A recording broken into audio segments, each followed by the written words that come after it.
Martin second, Earnhardt third. Martinsville, Virginia, September the 23rd. Earnhardt second, Martin third. North Wilkesboro, North Carolina, September the 30th. Martin wins, Earnhardt second. Martin has earned almost 3,900 points. Earnhardt a mere 16 behind. Will today's Mello Yello 500 be the championship buster? Stand by.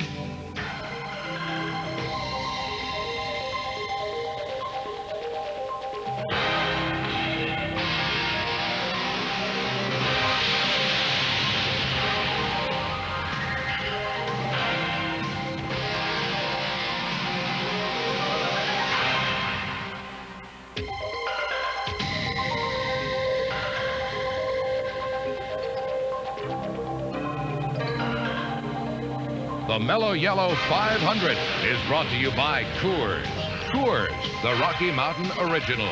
And by Today's Chevrolet, who invite you to see why nobody's winning like the heartbeat of America. And by Haviland's Superior Grade Motor Oil. Fights sludge, protects engines. And by Goodyear Tires. Goodyear, because there really is a difference. Look at this crowd. It is the largest sports gathering in the Carolinas. It's race day at the Charlotte Motor Speedway for the 500. For 31 years, they've come every autumn on this weekend to enjoy Winston Cup racing. Hello, everyone. I'm Ken Squire, and welcome to the 31st Mello Yello 500. $765,000 at stake. 41 drivers are at the ready to run some 334 laps on this mile-and-a-half track to make the 500-mile distance. A lot of stories have been developing the past couple of days. My colleagues are Johnny Hayes and the great driver Neil Bonnet. Let's get right to what's going on here, John. Ken, in the final Winston Cup practice yesterday, Harry Gant hit the wall hard in turn 2, destroyed his race car. He has had to go to a backup car. As a result of that, he has to move from second starting position all the way to the rear of the field. Cars have been having trouble all week into turns. Neil, what do you think's causing it? Johnny, it should come as no surprise to us. We've seen it all week long here. Cars slipping and sliding all over the racetrack. In the past, they ran the bi-supply tire at Charlotte, which is a more forgiving tire. The radials are here now. These tires don't have any forgiving area. When the car slips a little bit, they break completely loose, the cars are gone.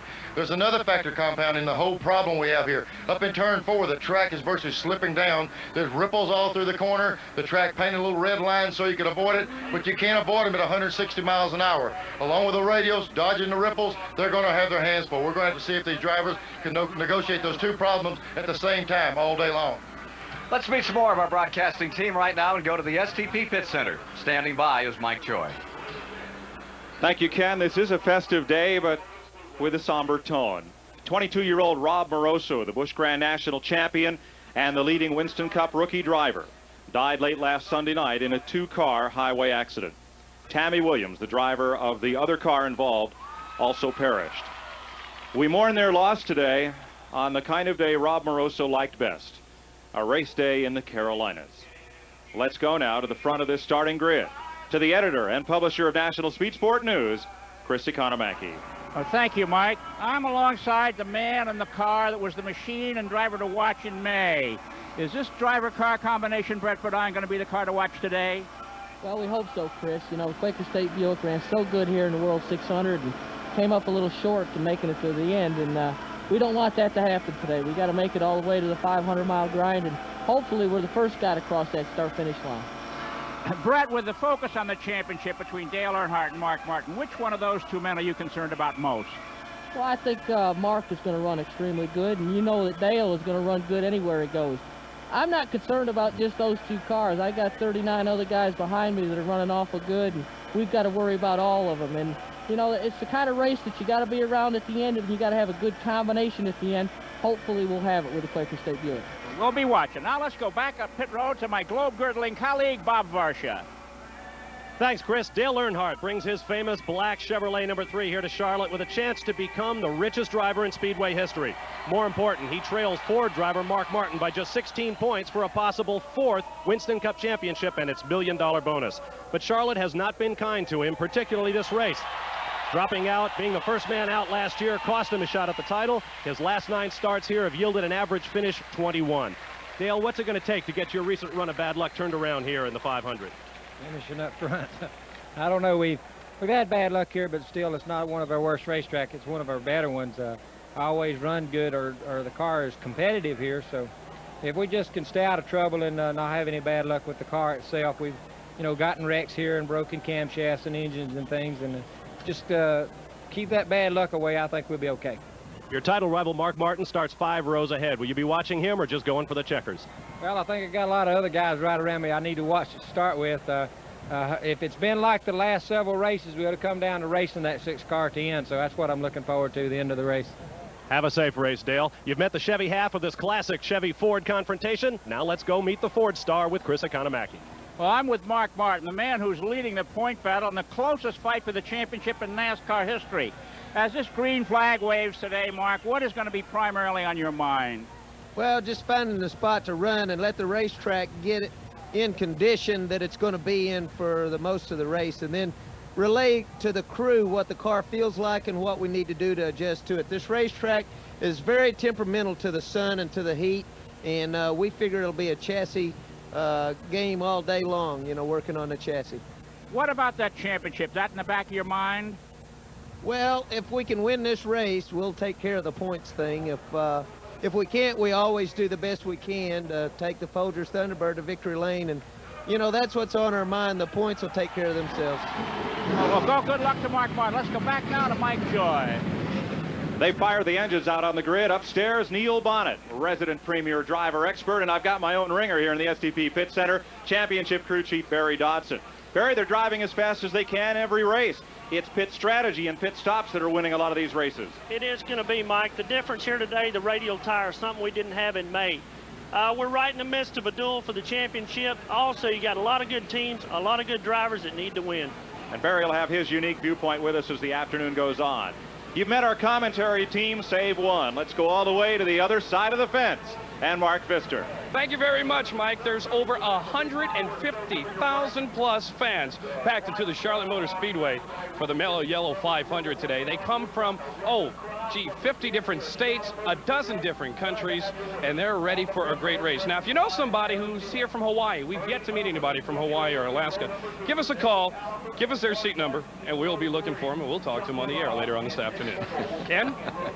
Boy, he's asking for a job and a half. I think it was 13A in Section G.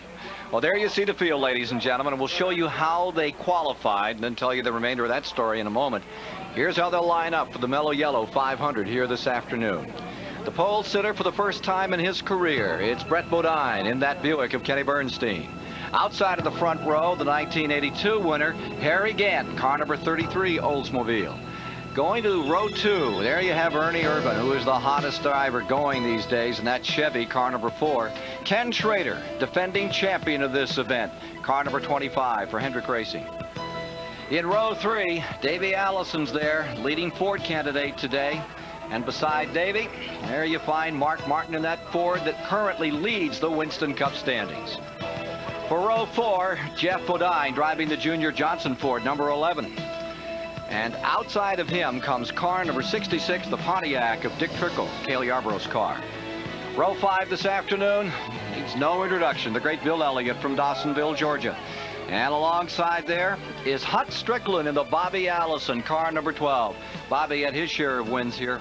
Hut Strickland hoping to do the same this afternoon. The remainder of the starting field has Dale Jarrett and Rusty Wallace locked up in row number 6. Going to row 7, there you have Derek Cope, 2 wins this year, and Rick Wilson in the 75 car.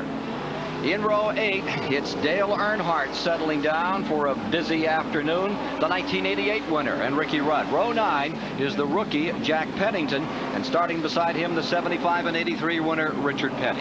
For row 10, Texas Terry Labonte and Kyle Petty, who's won the 600 here, and Sterling Marlin, who won yesterday's 300-mile Grand National race. Larry Pearson's back in car number 41 as well.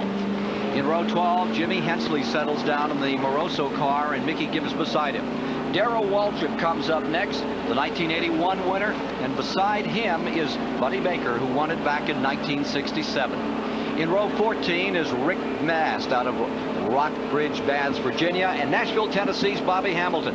Then row 15 is Phil Parsons and Jimmy Horton today. Going to the 16th row, Chad Little from out in the Northwest, and two Northwestern drivers for that matter.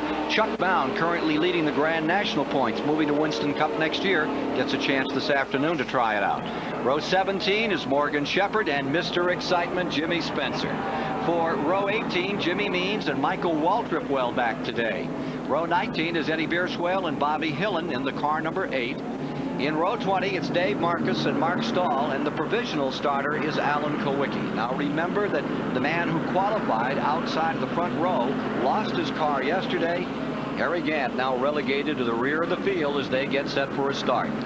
Ken Schrader trying to win this race this afternoon in car number 25, make it back-to-back. Only 3 other drivers in history have done that. Ken, something has happened that I think can change the whole complexion of the race. It's become real cloudy. We practiced all week in the sunshine. Everything's been nice, hot sunshine. Now it's getting cloudy.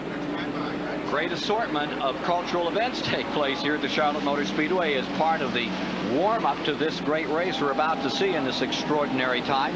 And here's the 1990 entry into the annual H.A. Wheeler Film Festival. Sparkling performance by Sparky Spangler, falling about 200 feet. You know, they give Emmys and they give Grammys, and they give Oscars. Well, here, for H.A. Humpy Wheeler, the man who puts it all together, they give the Humpty Dumpty Award. Here's this year's winner, Brian Carson.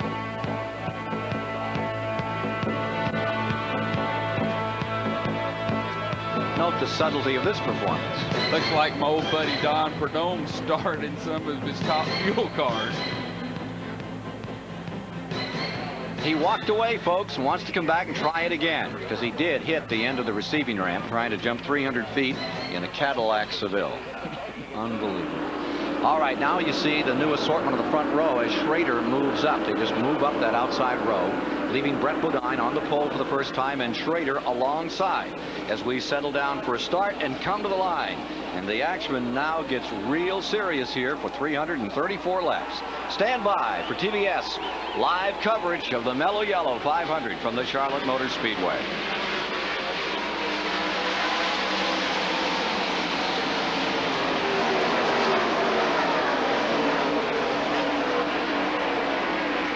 Drivers have won this race from the pole. Bodine trying to make it 6. Lorenzen did it in 65. Blotzbach, Pearson, Waltrip, and most recently Harry Gant back in 1982 when he won his first super speedway race. For the moment, Brett Bodine in front. He ran here extremely strong a year ago. Here's the man to watch. Number 4 coming to the bottom. Ernie Irvin. And they stack him up 3 wide as they fight him down the main straightaway. These pictures from car number 66. Trickle brings them by for the first time. Brett Bodine in the car number 26, falling back to Ernie Irvin up in front. The Chevy of Ernie Irvin, the Morgan McClure car, now goes into the lead. And guess who's tacking along? As you watch now with Brett Bodine in second spot, pole car, carrying the Quaker State in-car camera coming down the main straightaway. This is the battle for the lead, completing lap 2.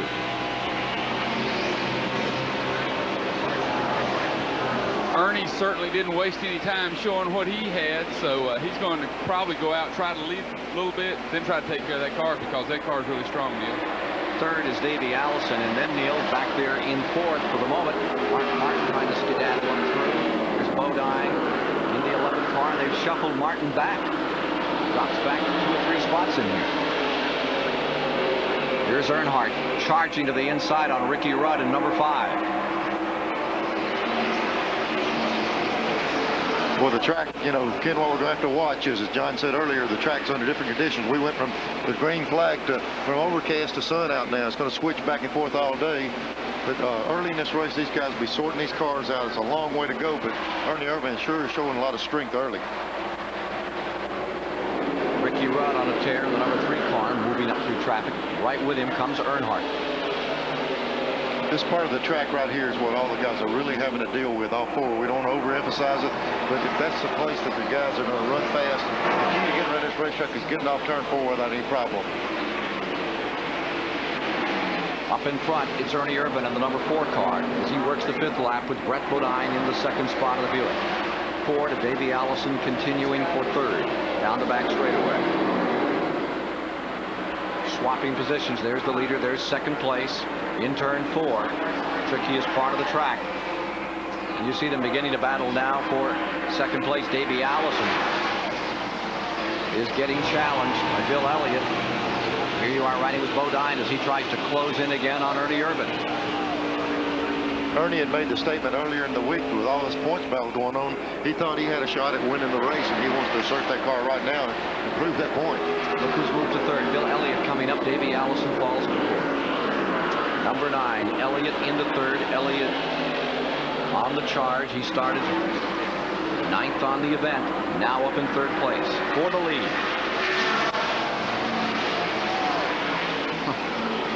Ken, I think a lot of fans wondering, where did Brett Bodine come from? Why is he all of a sudden so awesome? Did he find a miracle? Yeah, I think he did, and the miracle's name is Jim Ruggles. He headed up the Buick V6 program for the Sportsman Racing, Busch Grand National cars, and now he's concentrating his time on the 26 car driven by Brett Bodine. Great battle for the lead. 3 cars in the fight. Here comes Bodine back on the inside. Irvin runs wheel to wheel with him. Elliott pulls up. Allison just behind him in the black car. Ernie Irvin goes back in front. Ernie Irvin, what's the biggest thing you've learned this year on the Winston Cup circuit? Well, the biggest thing I've learned is the same thing I forget real easy, and that's patience. I learned patience, and that's the hardest thing I've learned in my career racing, but it's the quickest thing you can forget. So as long as I can keep my head on straight and keep thinking, I think we can win more races. Back to the line comes Bodine in 1st, and down comes Elliott for 2nd. Irvin back to 3rd. Again, these race fans have got to be eating this up here. There's 2 General Motors cars, 2 Ford product cars going at it. Ford, Chevrolet, Buick, right in the middle of this. In the back straightaway, it's front 5 cars now. Allison, Bodine, Strickland getting it. There's Richard Petty. He's just completed 25,000 miles of competition at the Charlotte Motor Speedway. As he came through lap number 7, completed 25,000 miles in this track. Richard Petty working his way through the field after a good qualifying run. We'll follow his story this afternoon here in the Mello Yello 500. Up in front, it continues to be Brett Bodine, Bill Elliott, Ernie Irvin, Davey Allison, Jeff Bodine fighting it out. We'll be back with more of the excitement of the Mello Yello 500 on TBS in a moment.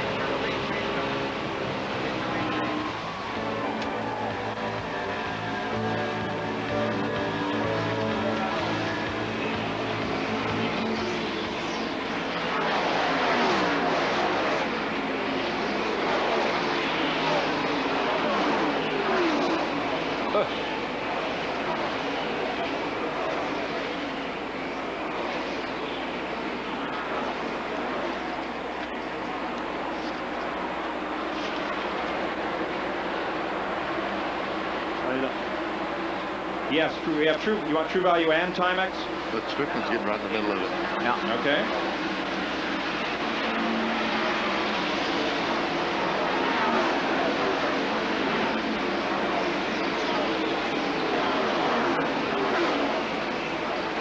Neil Hutt's car is really running. He's moving right up there.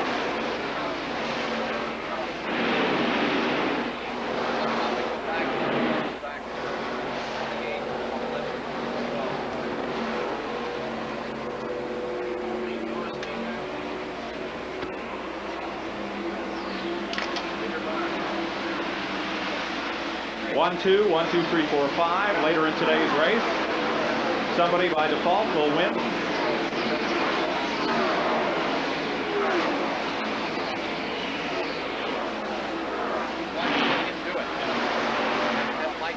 going to do True Value and then a Timex audio mention. Yes, sir.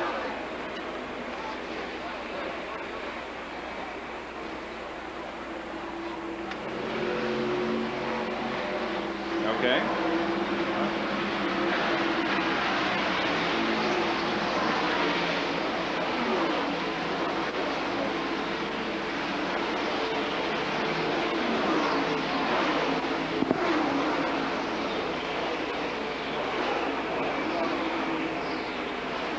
At Charlotte Motor Speedway, quick look at the True Value Hard Charger standings for the season. Earnhardt with a commanding lead. Unlike the Winston Cup point chase, today's hardest charger gets $1,500 from True Value hardware stores.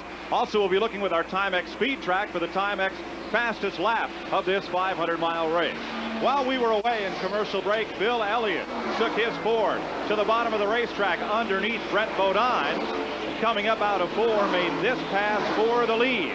Elliott now is stretching it out on the field. Let's go back to live action with Ken Squire. As they work the 15th lap, back to live action, and here is Elliott in front and drawing away from the field, getting a tremendous advantage, a bit of a surprise in the early going, as Ernie Irvin's number 4 stays in second place, down now about 35 car lengths to the leader. There is Irvin in that Kodak car, number 4, running in second, and then the number 26, the Quaker State car, Brett Bodine, followed by Davey Allison, and number 12, Hut Strickland, is on the charge. The Rebestos Buick, developed by Bobby Allison, has pulled itself into 5th position. In the 7 car driven by Alan Kowicki, the 33 car driven by Harry Ginn, who's starting all the way at the back, are up to 20 and 21st position right now, so those cars are working well, moving through the front. Here you see Bill Elliott up in front, running on radials today. Goodyear radials are making their Charlotte debut this weekend. Pokes what Bill Elliott had to say about the future of radial tires.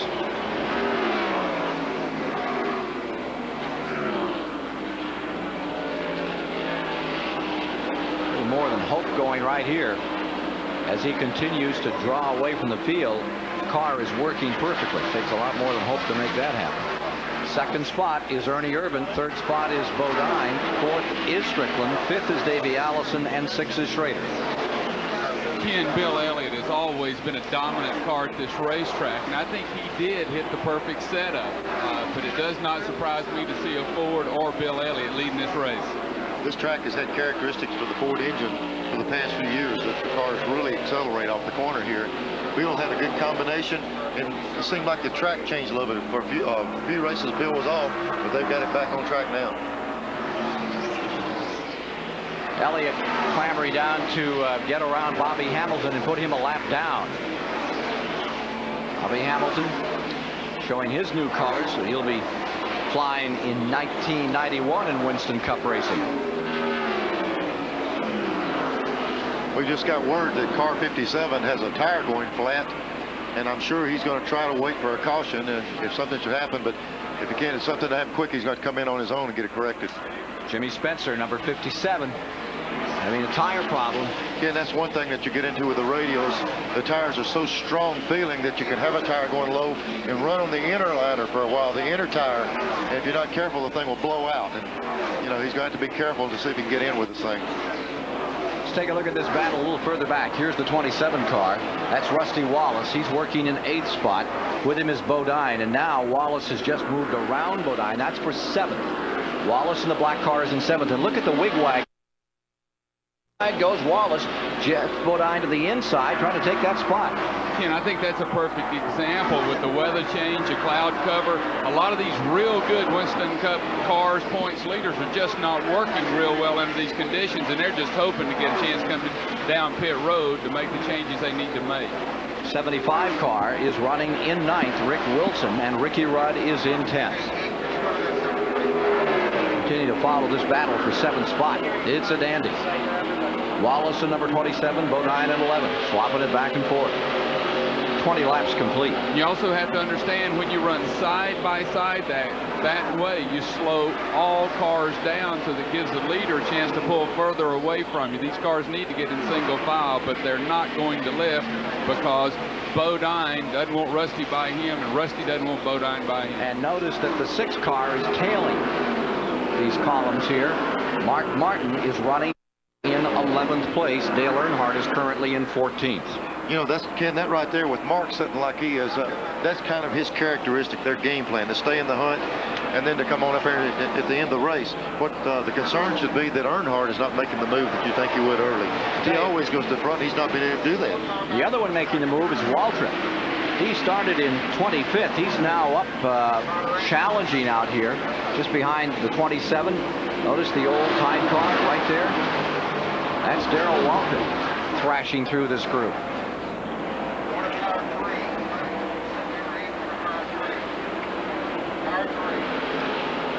Trying to come 3 wide, down to the inside. Waltrip with Wilson right in front of him. As they come by, the 27 Wallace stays 7th, Bodine is 8th, Rudd is 9th, Wilson 10th, Waltrip now 11th. Mark Martin is backed up to 13th. Kyle Petty has taken 12th. I don't think that Mark's car is working as well as he might wish. I don't think so either, but in this same shot right here, we have Jeff Bodine, and he seems to be faltering a little bit. And yesterday afternoon in practice, he was probably the fastest car on the racetrack in practice, but we go right back to the same thing. We got a different day, different set of conditions for him. We saw yesterday the racetrack change drastically almost every 30 minutes or every pit stop. And I think we're going to have the same kind of day here. There's going to be the people who win this race will be the people who have, like Barry Dodson as their crew chief, know how to adjust those race cars. Here's Kyle Petty in the 42, nipping down to the inside to pick up another spot. See the 27 car, Wallace in 7th. Rudd now comes to 8th in the number 5 car. And right behind him is Rick Wilson of the 75 Oldsmobile. And still charging. Up to 10th comes Darrell Waltrip from his 25th starting position.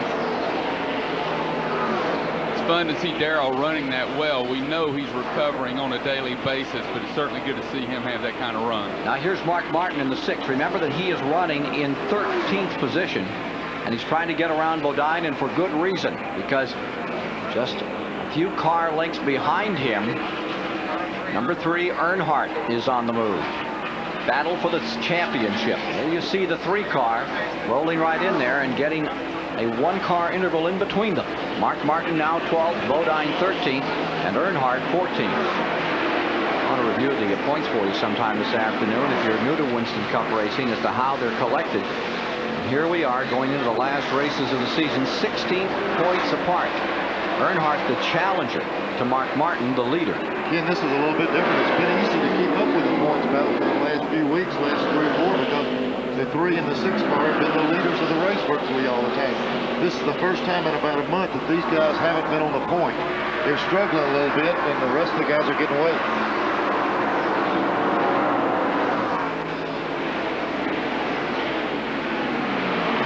Dale Earnhardt, 3-time Winston Cup champion.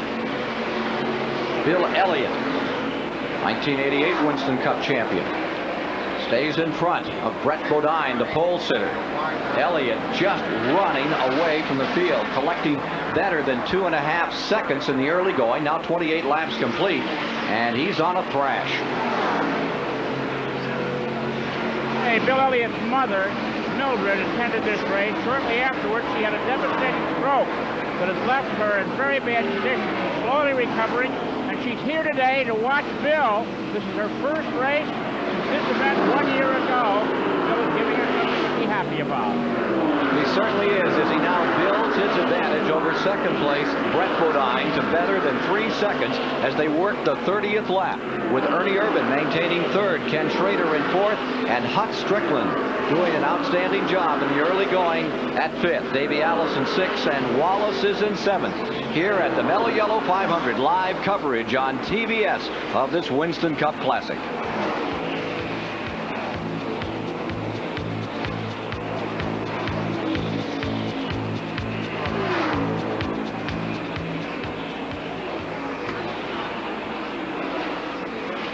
Kowicki's flying to the front.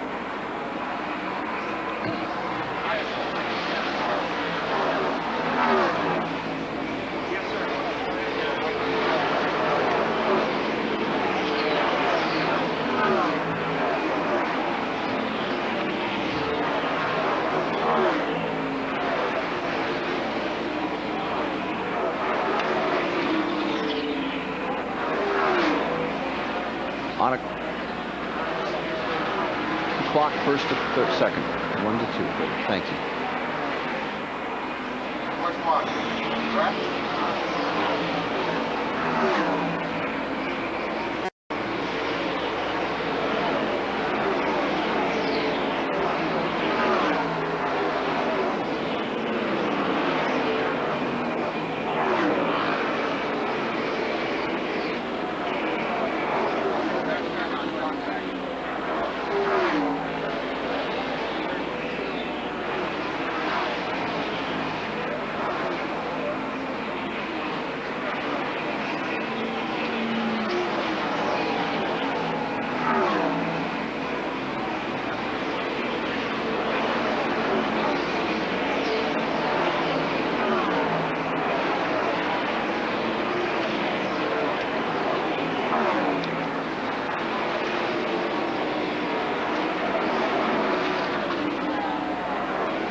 There are 33 laps complete, 33 laps down of 334 as TBS Sports brings you live coverage of the Mello Yello 500 at the Charlotte Motor Speedway. Bill Elliott now ranges 5 seconds in front of the field.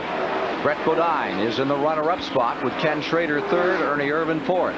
It's Ford, Buick, Chevy, Ford on the top 5 leaderboard now. Elliott continuing to draw away from the field and about to put a lap on the number 44 Bob Tulia's car. He goes into turn number 1, demonstrating great running ability here. Running it harder than we've ever seen him go this early in a race. Must feel good. Again, you know, this is kind of a surprise. We've been points battle, this guy fast, that guy fast. Elliott just slipped out there and decided to drive off from the field. He's got that thing rolling right along. One thing that's important for everybody to understand, Bill Elliott found the combination about 6 or 7 races ago, and he's been real competitive everywhere he's been. Ran great on the short tracks. I expect him to run super the rest of the year and wouldn't be surprised to see him get another couple wins. Running on radial tires for the first time at the Charlotte Motor Speedway. Here's what Elliott has to say about them. Well, I think the future is very good for the radial. It's just that we need to learn a lot more about the tire, and you know, we've had some good running on it. We've learned a lot about it this season. You know, we've still got a lot to learn about it, but I think we're coming along very well. Apparently, he's learned something some others haven't in the way it's going here at this point.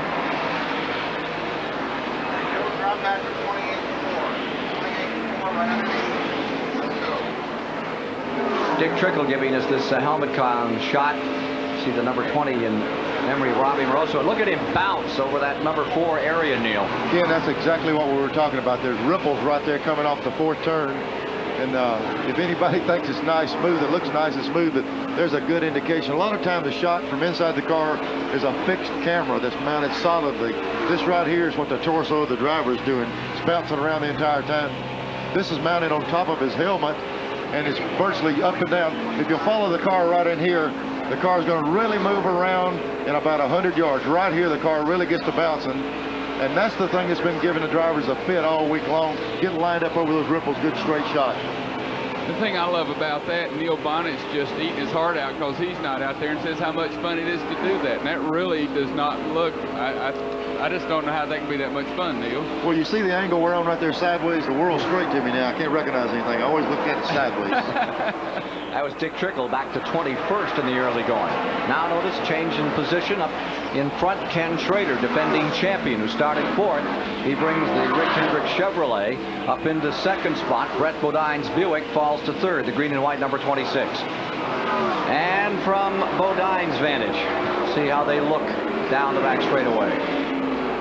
This shot right here shows you what good shock absorbers these race cars have.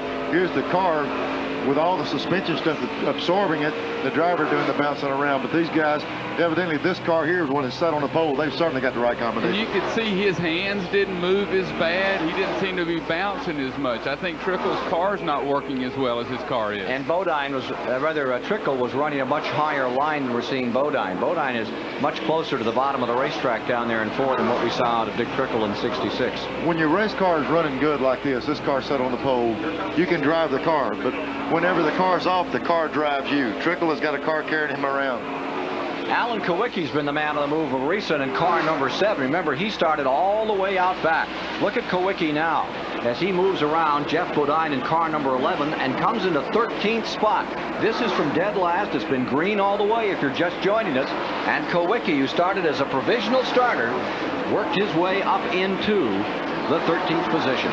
That doesn't surprise anyone on pit road. Alan Kowicki was one of the fastest cars in practice, and everyone thought he may have a shot at sitting on the pole, but he had trouble with his car when he went out to qualify, never really got to run a lap. So that's why, and then second round was canceled, so he had to start at the back of the race, but he really has a good race car.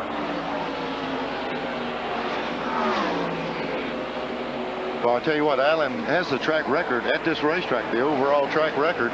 And like you were talking about, John, they thought he had a shot at the pole. Here you see Ernie Irvin putting a lap on Mickey Gibbs in the days in 01, putting him down a lap. That is the Irvin car that's running in 5th spot. There you see Hut Strickland running in 6th. And a good battle continues to develop for 18th place. There's rather 8th place, as you see, number 17. That's Darrell Waltrip around Ricky Rudd. Waltrip from 25th up to 8th. Rudd from 16th up to 9th.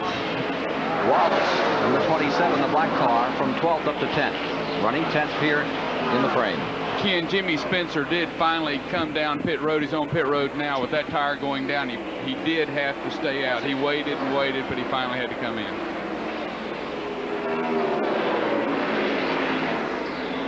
So Darrell Waltrip, who took great pride today in the fact that he started out to be introduced to the crowd on crutches, and he finally said to heck with it, picked the crutch up and waved it at folks. He got a great response. Doesn't need any crutch out here right now. We were talking about Mrs. Ellett being here. Mrs. Waltrip, I saw her at the hotel last night, and it was really neat to see her again. She looked great, such a sweet lady. So Darrell's mother and father are here and doing well. So I think these boys are doing a little bit for their mamas today. Bill Elliott is doing it to the 9s at the present time. He is leading and continuing to draw away. His advantage, amazing for the early going in this race. 334 laps will mark the distance. Here is Rudd coming back around another time in car number 5 to 8th position. Waltrip falls back to 9th and into the clutches of Rusty Wallace. Just behind him, you see Rick Wilson running 11th in the car number 75. And there goes the black, number 27. That's Wallace taking the high side, closing in on Waltrip.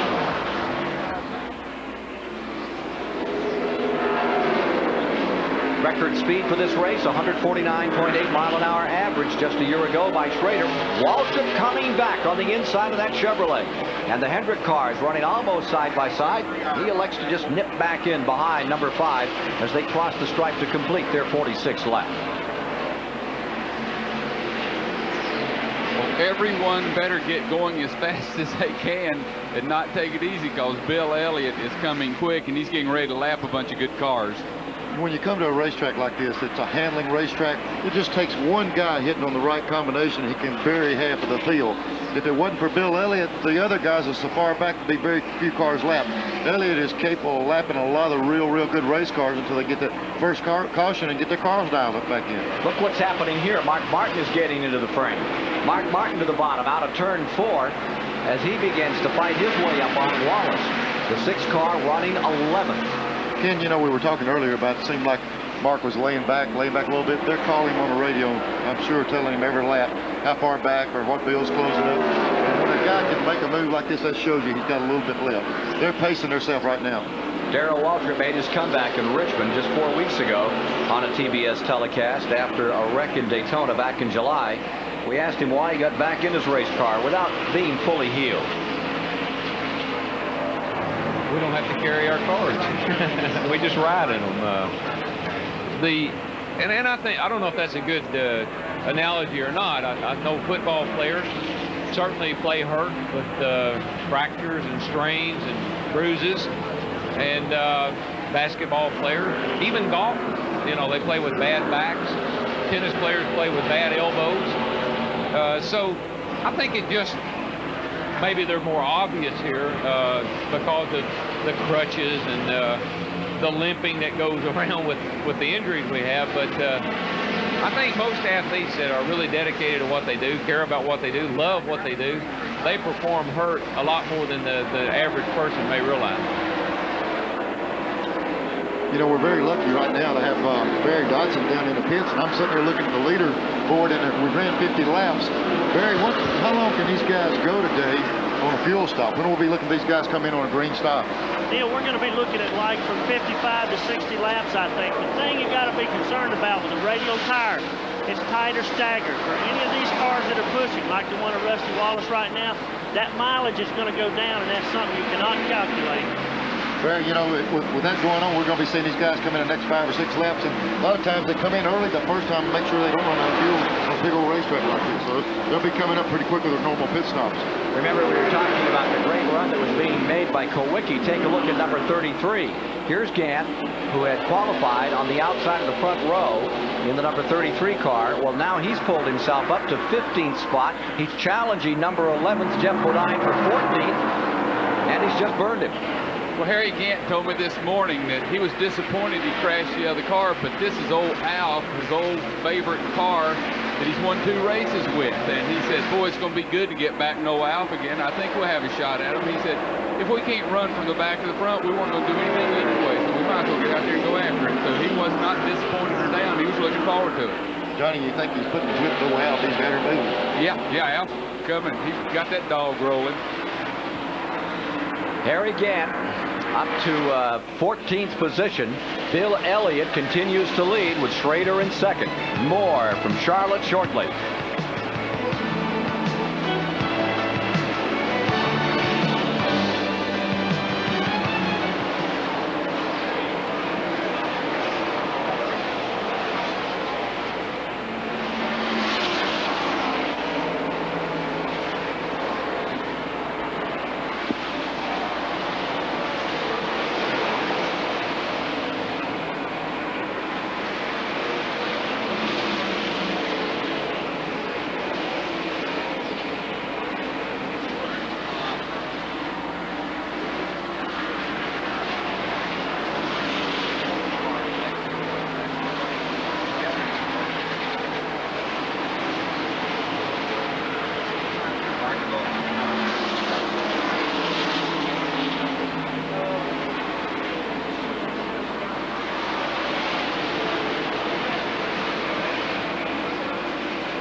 Dale's about a quarter of the straightaway to get the lamp.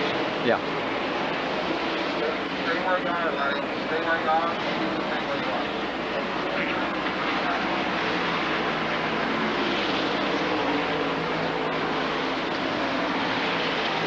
Got all kind of static. You get static? I'm mine's working good. Neil's got static in his headset, he says.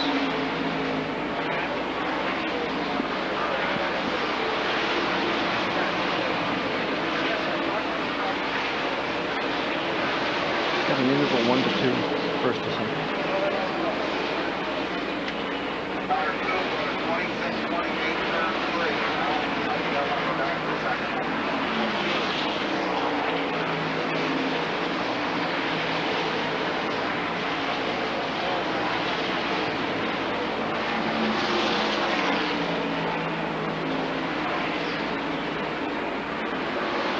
Well, here you see Bill Elliott leading at the 57th lap of the 334 laps to be run in the Mello Yello 500 at Charlotte Motor Speedway as Richard Petty comes on pit road for right side rubber.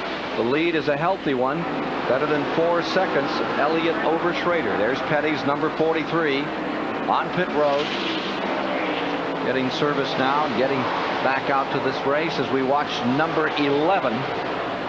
The Bodine car in 16th position, challenged by Dick Trickle, and from our Trop Arctic onboard camera, back in 17th spot, the challenge for 16th.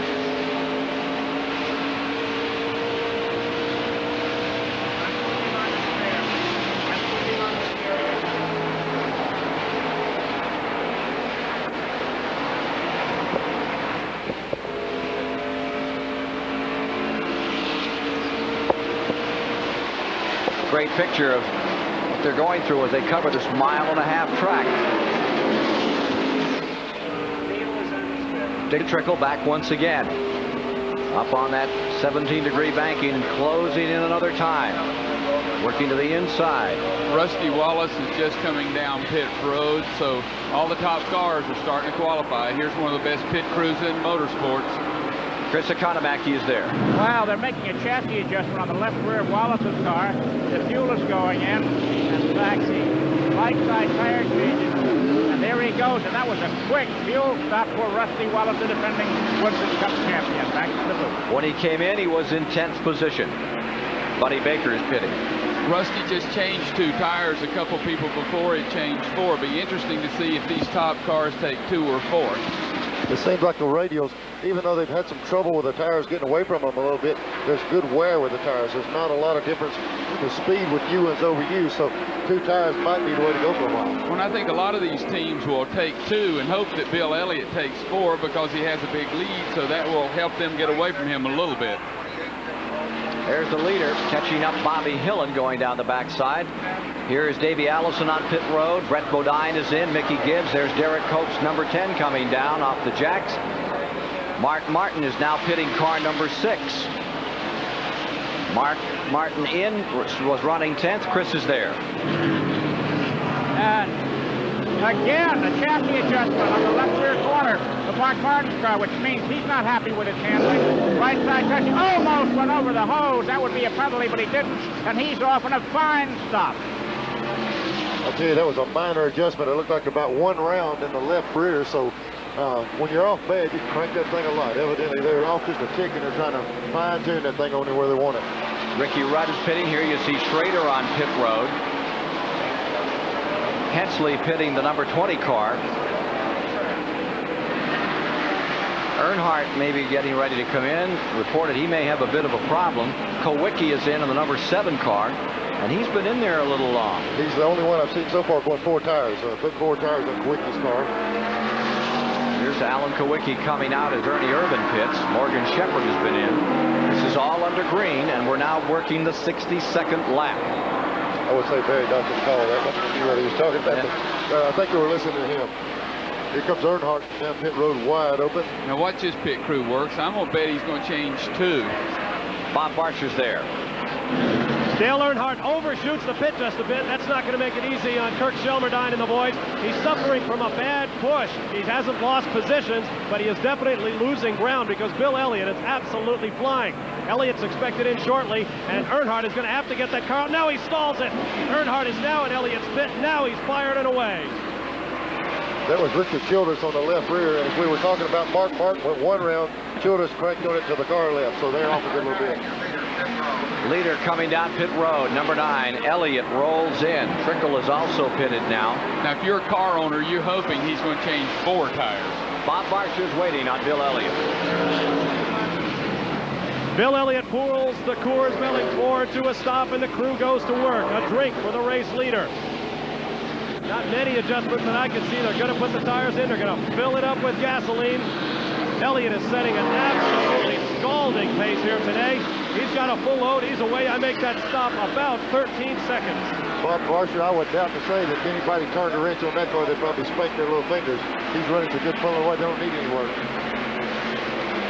And he did just change 2 tires, so who wants to go out there and lap a bunch of these other cars? So the people that changed 4, they're going to be in big trouble. Harry Gant has just pitted to 33. Here's Waltrip after this very stout run in the early going. He comes in at lap 64. Let's go to Mike Joy. Barry Dodson will take a look at this pit stop with us and call it as the tie crew goes to work. Okay, it looks like 2 tires, Mike. I don't see any chassis adjustment. Darrell was doing a great job moving from the back to the front. How do you make that call, 2 tires or 4? Well, Bill Elliott could afford to take on 4. The thing is, his car was good enough. If he got a lap down, he could make it up. That's the thing. When you're running as well as he is, you can dictate the race. So a good running car in this situation, first pit stop would get only 2. Exactly. Okay, and that's the word from one of the sport's premier crew chiefs. Barry going to also, in a situation like that, that's the time to bury him, too. When you're that good, go ahead and push him off. His car spinning off the 4th turn. Jimmy Means getting caught by car number 11, Jeff Bodine, and spun. Windshield popping out of Jimmy Means' automobile just about 300 feet shy of the start-finish line. Caution is out at lap 66. Now where do we stand with the pit stops? The 26 car and some of those guys I don't think have been down pit road. Did they lap some of the leaders? We'll have to have this thing shaken out and see who's down. Going to be interesting. Just after the majority of cars had come in and made a green flag stop, we get a caution as Jimmy Means gets tagged by the number 11 of Bodine and spun just a little way out of turn 4. There's Bodine coming back to the line. Let's look at the replay, Neil, see what happens here. When we picked it up, the 11 car would already cap the rear of Jimmy Means. Looked like Jeff was just low. They got together and he gave him a little shove there. The car gets backward, the windshield blows out of it there. Well, Jimmy Means is back underway. There is a full course caution. Let's take a look from another angle.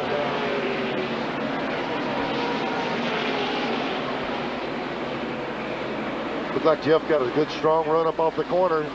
Got in the rear. Jimmy turned him around right there. It's hard to tell what the set of circumstances were leading into it, but it maybe ran up on him in a hurry, or maybe even Jimmy was getting ready to turn down pit road. 67 laps are complete. We are now under caution here in the Mello Yello 500 at Charlotte Motor Speedway. Back with more live action in a moment.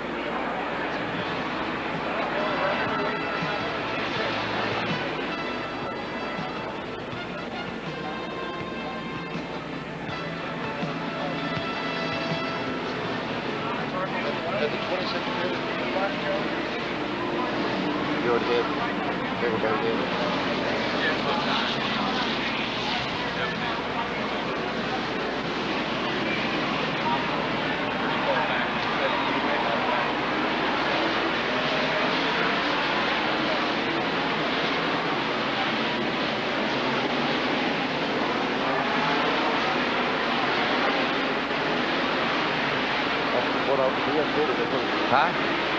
Yeah.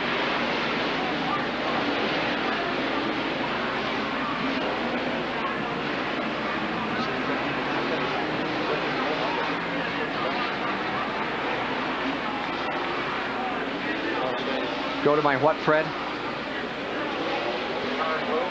Yeah. Yep. What did you say to do? I was off with the headset. That was a conversation with Neil Bonnet, the tape piece. Okay. To fold these over, because when they get taped down, it messes up this. Okay, thank you.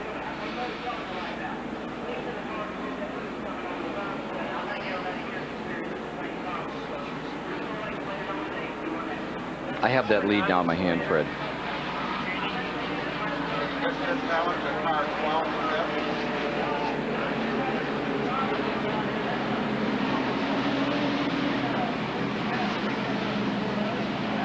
Where's my note sheet?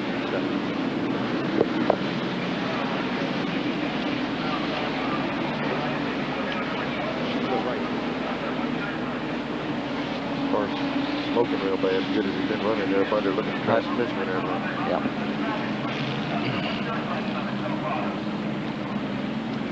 Back with you once again here at the Charlotte Motor Speedway. Hut Strickland has just pitted car number 12, the Allison car, after it had such a good strong run earlier. First caution of the day after an incident in turn number 4. Jimmy Means got turned around by what was the lead car at the time, Jeff Bodine. You know, in our business, we get to talk to a lot of athletes, and that's fun. But it's different, wonderfully different, when a driver talks to one of his own. Our intrepid Neil Bonnet set off with camera crew in tow, and here's the result. Dale, it seems like every year you're right in the middle of this points battle. You won this thing 3 times, and some of these battles have always kind of got out of control. You know, the deal with Walter, he'd make a few barbs, and you'd come back with him on things, and at times it got kind of out of hand. The fans would blow it all out of proportion, and it got to be just a fun deal for y'all. This is probably one of the cleanest points battles ever been. You and Mark get along real well, and it seems like the fans are just enjoying the racing without the bad side of it, and it's got to be a good feeling for you also. I think it is. I think Mark and I have got a lot of mutual racing respect for each other. We're both competitive racers, and we didn't get under each other's skin, so to speak. Sort of like when you and I used to race a lot together. I know how far I can go with him, racing with him, and he knows how far he can go with me, and we respect each other for that, and we go on. You know, it's an enjoyable battle because of that. We're competitive. We both race each other hard, but yet we don't get too carried away. It's a good competitive battle, good clean battle.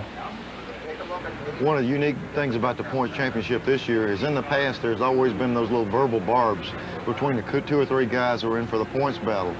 Earnhardt's been in those deals with Waltrip and stuff, and here you and Dale are in a battle week in and week out. You're the 2 guys that are sitting up front, mixing it up, having a race wide open, trying to not only win the championship, but win races. And y'all been able to do it without a lot of hard feelings. You're still good friends, and it's kind of unique to see that in a sport running this hard. If you can go down to the wire and one of you guys win the championship at the end without some hard feelings, it's going to be a trick. Yeah, well, it's really going good on the racetrack. Dale has always been fair with me on the racetrack, and I've seen the way he deals with certain situations, and I don't put him in situations that I feel like would cause problems. As long as you race Dale Earnhardt clean, he'll race you clean, especially if you build a pattern. And we've built a pattern. And I see some other guys that have trouble with him every time that they get close to him. And I see why. And I'm going to try not to do that because our deal is we're going for the championship, and if it came to that, we'd have to get right in the middle of it and do it. And we don't want that. We want to race hard. We want this thing to go down like it's going and be great for everybody, for the sponsors, the manufacturers, the teams, the fans. This is the way it's supposed to be, and I think it'll continue this way. I don't foresee any problems. You're a darn good reporter, Bonnet. Great interview. There you see those guys. There's the number 3 car in 19th position, Earnhardt. 20th, right behind him, Mark Martin. Remember, Martin leading by 16 points over Earnhardt as we come to this battle. Up in front now as they come around, completing 70 laps. Pace car is coming in. Front of the field looks like this. Bill Elliott will bring the field down to the line, leading. There's a car just in front of him, Bobby Hillen on the lead lap, but tail end of it. And then Schrader is second, Ernie Irvin third, Alan Kawicki fourth, Kyle Petty fifth, Morgan Shepherd sixth, Bodine seventh, that's Jeff. Brett Bodine 8th, Davey Allison 9th, Harry Gant 10th, Waltrip 11th, Sterling Marlin is in 12th with Rick Wilson 13th. There's the break. Well, now we've got to make our adjustments on our race cars, and maybe we can see what these things are going to do for the rest of the day. But everybody got their first shot at trying to dial their car in. You can see what the little 9 car is going to do. It's going to take off like it did earlier. They've got that car right, and the job of everybody else in those pits is to get theirs as good as that car right there.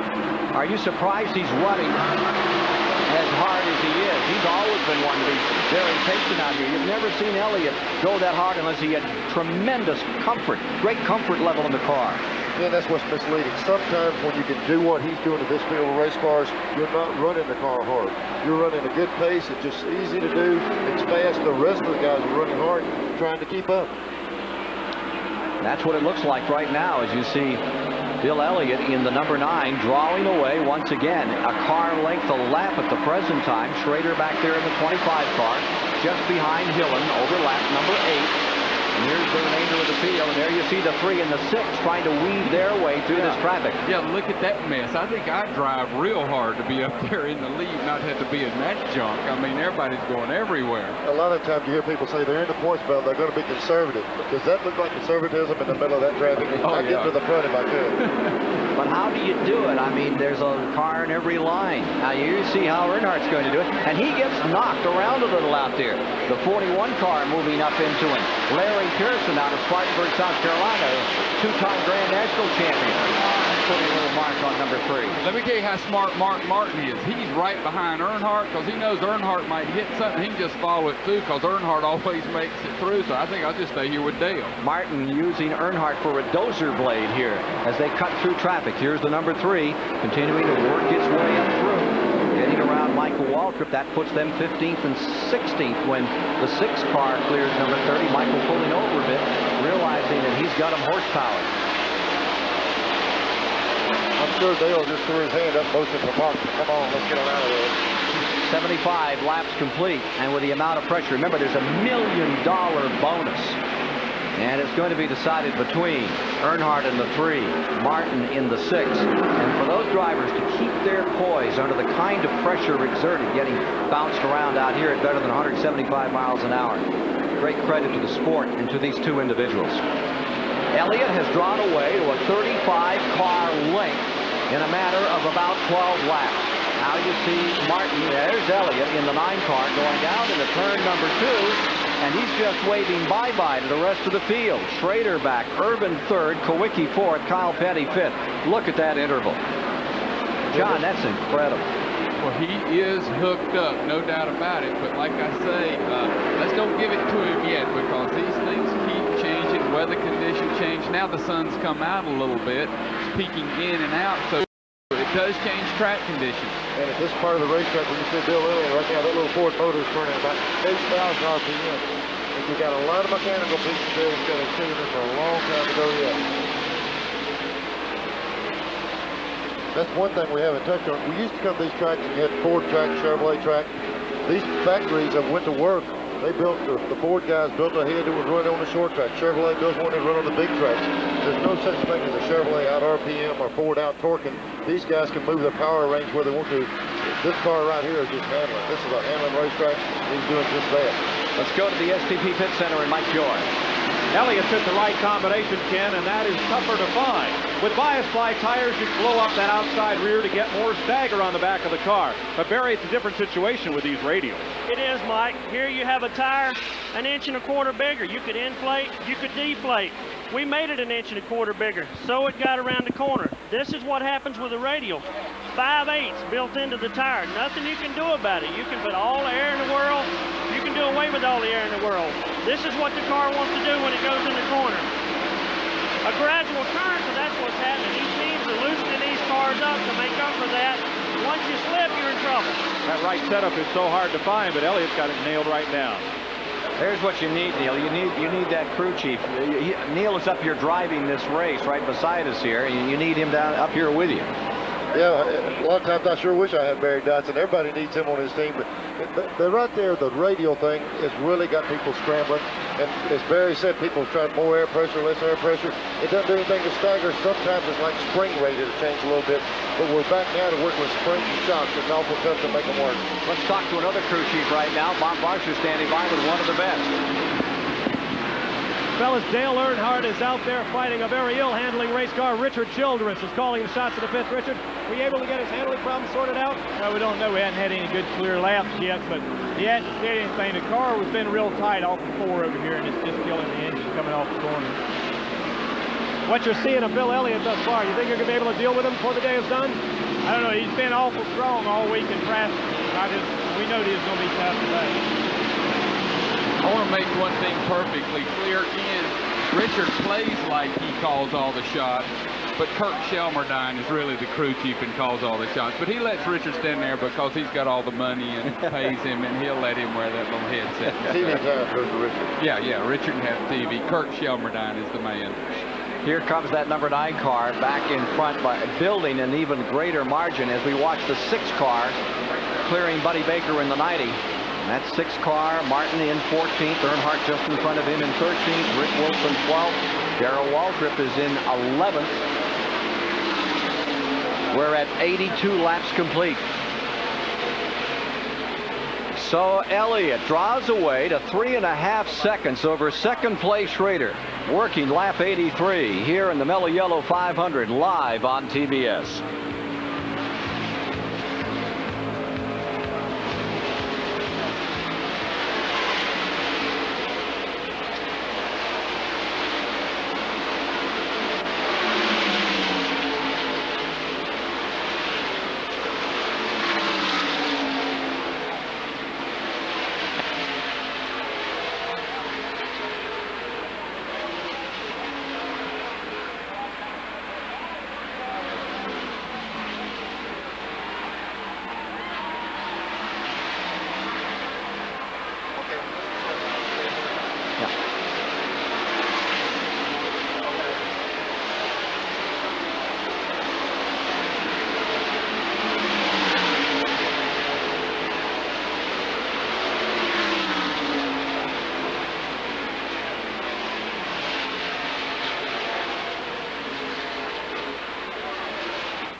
seen him shot today.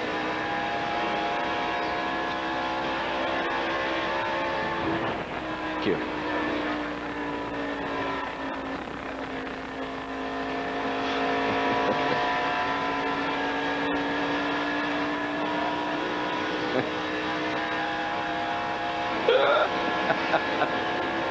Unbelievable.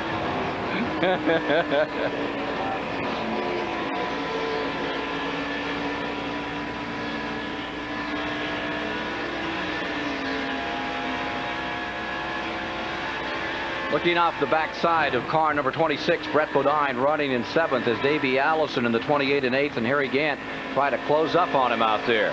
We've completed 87 laps. We're at the Charlotte Motor Speedway live on TBS. The $700,000 Mello Yello 500 that has Bill Elliott drawing away from the field. He's had the entire field covered since the outset of the event. And from Dick Trickle's car number 66 with that helmet camera on, a camera actually on his helmet, kind of rock and roll around this track, Neil Bonnet. Yeah, that right there, that's that fast way to go right in the bottom down in 1 and 2 like that. But still, that thing is pretty rough in there. And this back straightaway, that's a crossover right there where the big bounce was in the middle of the racetrack is the crossover for the campers on the back straightaway. I think I now understand why a race car driver's neck has to be strong. When you're on high bank racetracks, you can see how it's wearing his neck out, jerking his head around. So I see why these guys have to have big, strong necks. Trickle in the 66 car running 17th. Here's the man of the hour, Bill Elliott in car number 9. Flaunting those red and white colors by now 4.5 seconds over everybody else on the field as he goes for his 34th win. Out the back of Brett Bodine, giving another sense of the banking here on this 1.5 miles at Charlotte. Here we go up on the Mad Merry-Go-Round around turns 1 and 2 and into the backside. Here are the lap leaders to date in the race. Bodine off the pole quickly, then Ernie Irvin took over. Bodine back, they had a great scrap. Then Elliott took over, and from lap 68 on, hey, it's been all Bill Elliott. Hope that helps you understand where we are in the race. We've had that one caution when Jeff Bodine got into the back of Jimmy Means and spun him. Does anybody ever put anybody out to bring out a flag? I don't know, Ken. Come on, Neil. Yeah, you don't know. You just told me you'd done it more than 100 times in your career. All I want to know is Jeff already did it before that. Oh, no, Jeff didn't do that on purpose. No, but they just got together accidentally. But I do know for a fact. 27 Wallace goes up in smoke. Bad for Wallace. Jimmy Maycar now crewing that car as Barry Dodson has stepped aside for his new team next year. We'd like to talk to Barry more about that later, but for the moment, here's the story. The 27 car running in 20th position. Wallace backing out of it on the pit road. The car still seems to be under power, so that would indicate a line or buried when something like the motor still running, it possibly something fixable there. Miller genuine draft cars in, and Hut Strickland's number 12 as the 27 comes to a stop. There you see Strickland, bottom of the picture, just whipping on by. The Ray Vestas car, Bobby Allison, goes back on the track. The 27 car in unscheduled stop for Wallace and Barry Dodson. Let's get you into this story. Okay, I would say that they've lost the bearings is what it looked like. I happened to be watching the car on the camera when it went in the corner. They had the same problem early in the week, same problem that faced them in the Winston over here. And then we came back a week later, ran 600 miles. It's something that just crops up from time to time. I'd say he's probably done. Chris Economackey's there. What's the story, Chris? The problem with car 27, Rusty Wallace, is an oil leak. And they got to first find out where it is and then figure out how to fix it. Not easy. They're in a hot engine room right now. Everybody possible is over the wall working on it right now. Rusty is waiting impatiently. The hood is up, and he's losing ground left and right here. An oil leak on number 27. That's the problem. Neil? Barry, when they're doing this, people don't realize the plumbing on these race cars. That thing's probably got 150, 200 foot of oil lines in it, and it gets to be quite a problem to find it. Yeah, it does, Neil, and we both know how brittle those fittings are. A piece of tire could come up, a rock or anything, and break one. I see what they're doing right now. Harold Elliott's taking some rags to try to stop the leak wherever it might be. So, now going 3 laps down is Wallace. And let's go to a report from our man in the stands, Mr. Pfister. Thank you very much, Ken. Betty Casillas from Charlotte left her husband at home today to come out and watch a great race, and your man's doing fine. Absolutely. Who are you pulling for? Bill Elliott. Got a 5-second lead. Can you hold it? Sure, no problem. Now, do you like coming out to the races by yourself? Sure, anything to pull for Bill Elliott.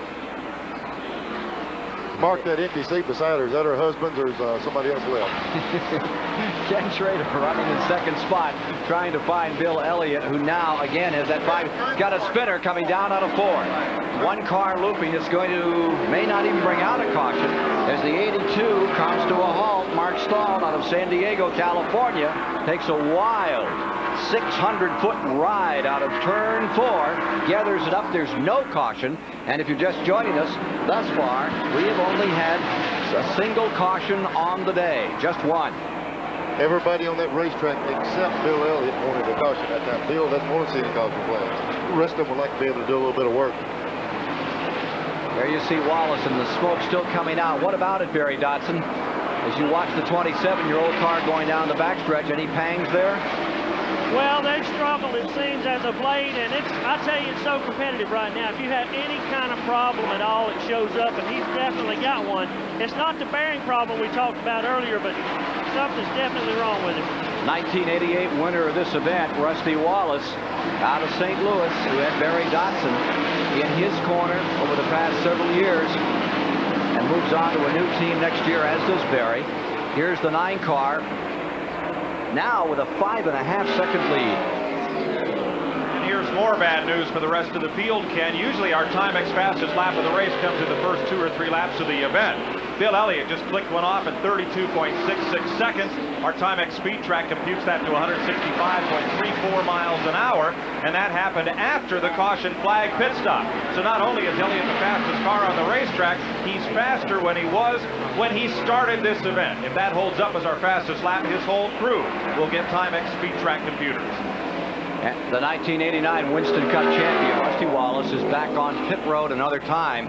I think that might well be the knockout punch for 27 Wallace this afternoon. They'll try to get him back out there and score some points. But for the moment, it's a long, hard day at Charlotte for St. Louis, Missouri's Rusty Wallace. Over 100,000 people on their feet watching Bill Elliott lead.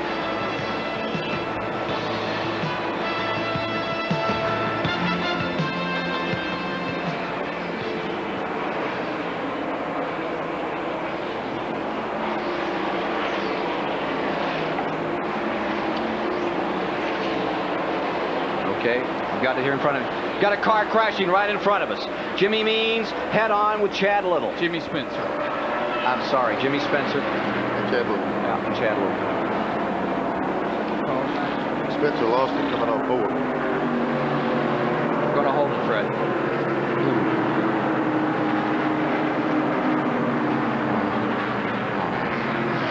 Jimmy Spencer's getting out at 57. He's okay. I wish he'd stay in the car. Yeah, they got everybody. That's NASCAR being. They're racing back to the line.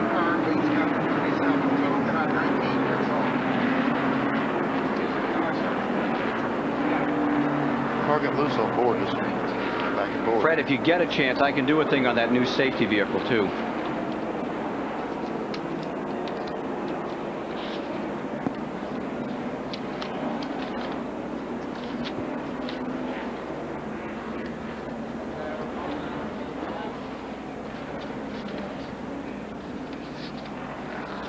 Okay.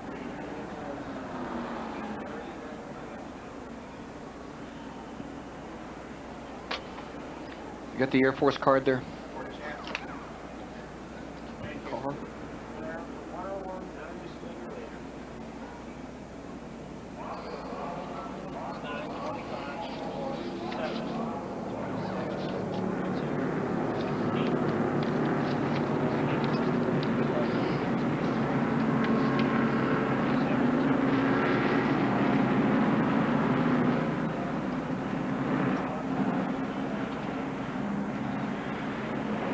Second caution today is just out as they came to the 100-lap mark of the 334, making the distance of 500 miles on this racetrack at Charlotte, North Carolina. Bill Elliott was in the lead. The incident that has put the number 57 Spencer car and Chad Little's car out of commission happened up in turn 4.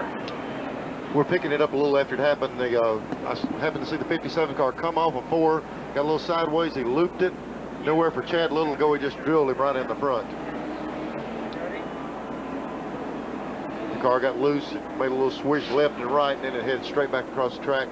It's about the time Chad Little got there. Richard Petty, number 43, dodging the bullet. Another angle. Here we can see the top of the frame up here. The car's already sideways again. He backs it in the wall, pins against the wall at the same time Chad Little gets there.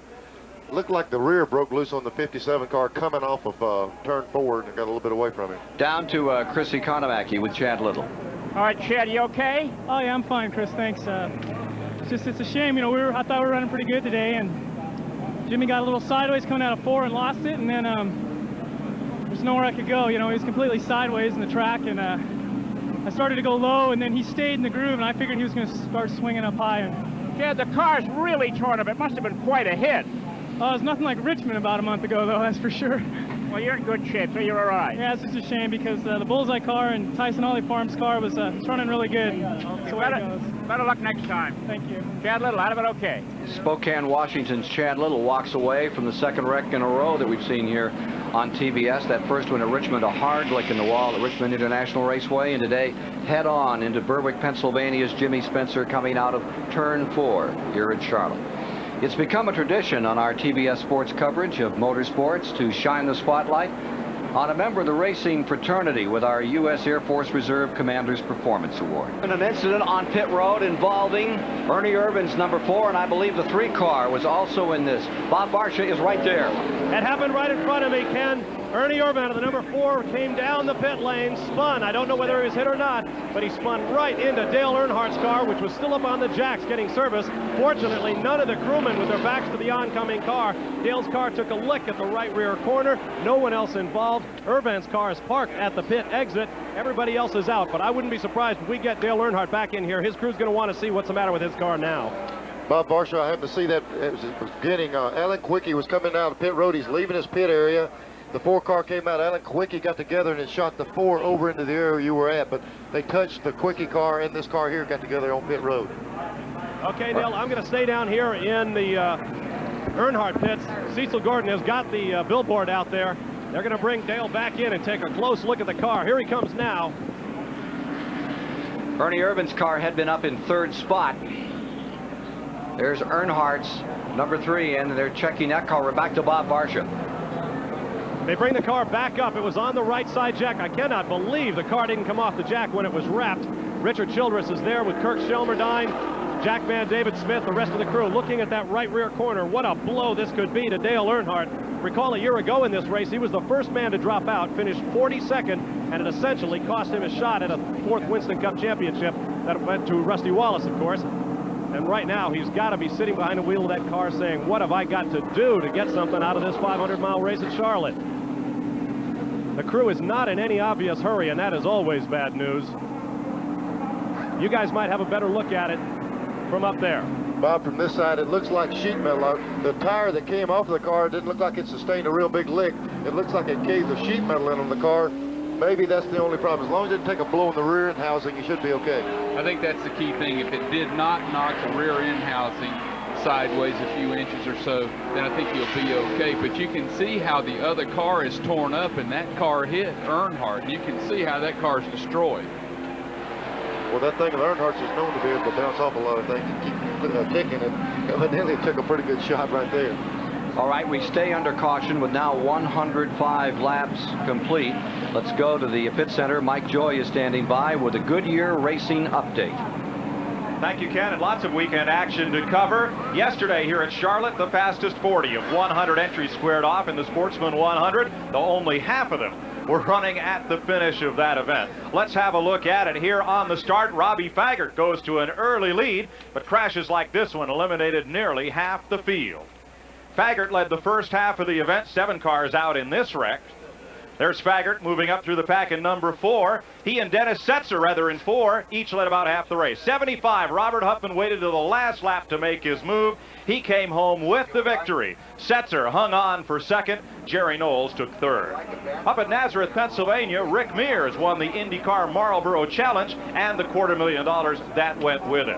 Bobby Rahal and Mears have the front row for today's IndyCar race. And if you can't get enough racing in a day, go to Road Atlanta, where practice is underway for the SCCA National Championship runoff. Next weekend, they'll run 27 feature event races to decide the national amateur champs. That's it for this Goodyear Racing Update. Here you see the Ernie Irvin car coming in on the hook. The California native who has scored one win down at Bristol, Tennessee, and was running so well early in the going, getting bunted and then spun on pit road into Dale Earnhardt's number 3. And as the wrecker brings him back, other cars are taking advantage of this opportunity to do additional work. Richard Petty again is on pit road, as is Jack Pennington. The rest of the field is out, and we'll see Bill Elliott in front, Schrader in second, Kyle Petty in third, Brett Bodine fourth, Morgan Shepherd in fifth when the race resumes. Earnhardt is making another pit stop in number 3 as work continues on his car. Again, he stopped on what he's been doing is going out and catching up to the rear of the field. He's been coming in on every lap. And I think they've got the car pretty well under control. They're just going to take care of the little small things right now. If there had been a major problem with that rear end housing or the rear panel car or something bent, they'd be up on jack stands and working on it. But it looks like they're just trying to make sure there's no metal flying where they get black flag after the restart. So there you see the work continuing, and you see the anguish or the stoical look of Dale Earnhardt. One great thing about Earnhardt, you cannot tell if he's having a bad day or a good day. The look stays pretty much the same, doesn't it, Neil? Yeah, he's all business when he sits in the seat of that thing, and if they got it straightened out, he'll be all right. Well, here comes the field by, and the 3 car slips back out so it does not go a lap down. They're clearing pit road. Safety crews still working out there as we continue to look back through the field as to how they were all running when we came to this incident. 107 laps have now been complete of 334. The 44 car is taking a pit stop here. Jimmy Horton in the Bob Tullius car. Still, Elliott is playing the role of the dominator today here in the Mello Yello 500. Can he keep it up?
Nothing about drinking and driving.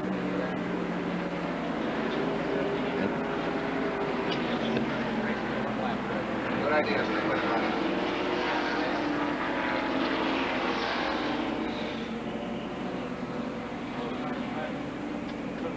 I'd love to get a comment from Doc back on voiceover what's going on.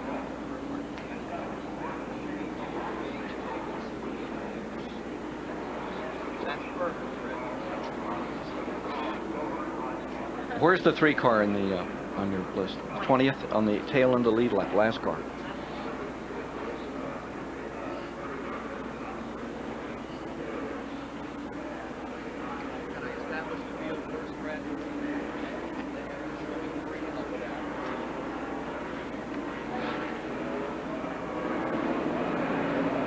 Pace car is coming in. They're about to go green again at the Charlotte Motor Speedway with 108 of 334 laps complete. Elliott bringing the field down with Schrader second, Kyle Petty third, Brett Bodine fourth, Morgan Shepherd fifth as they come to the stripe.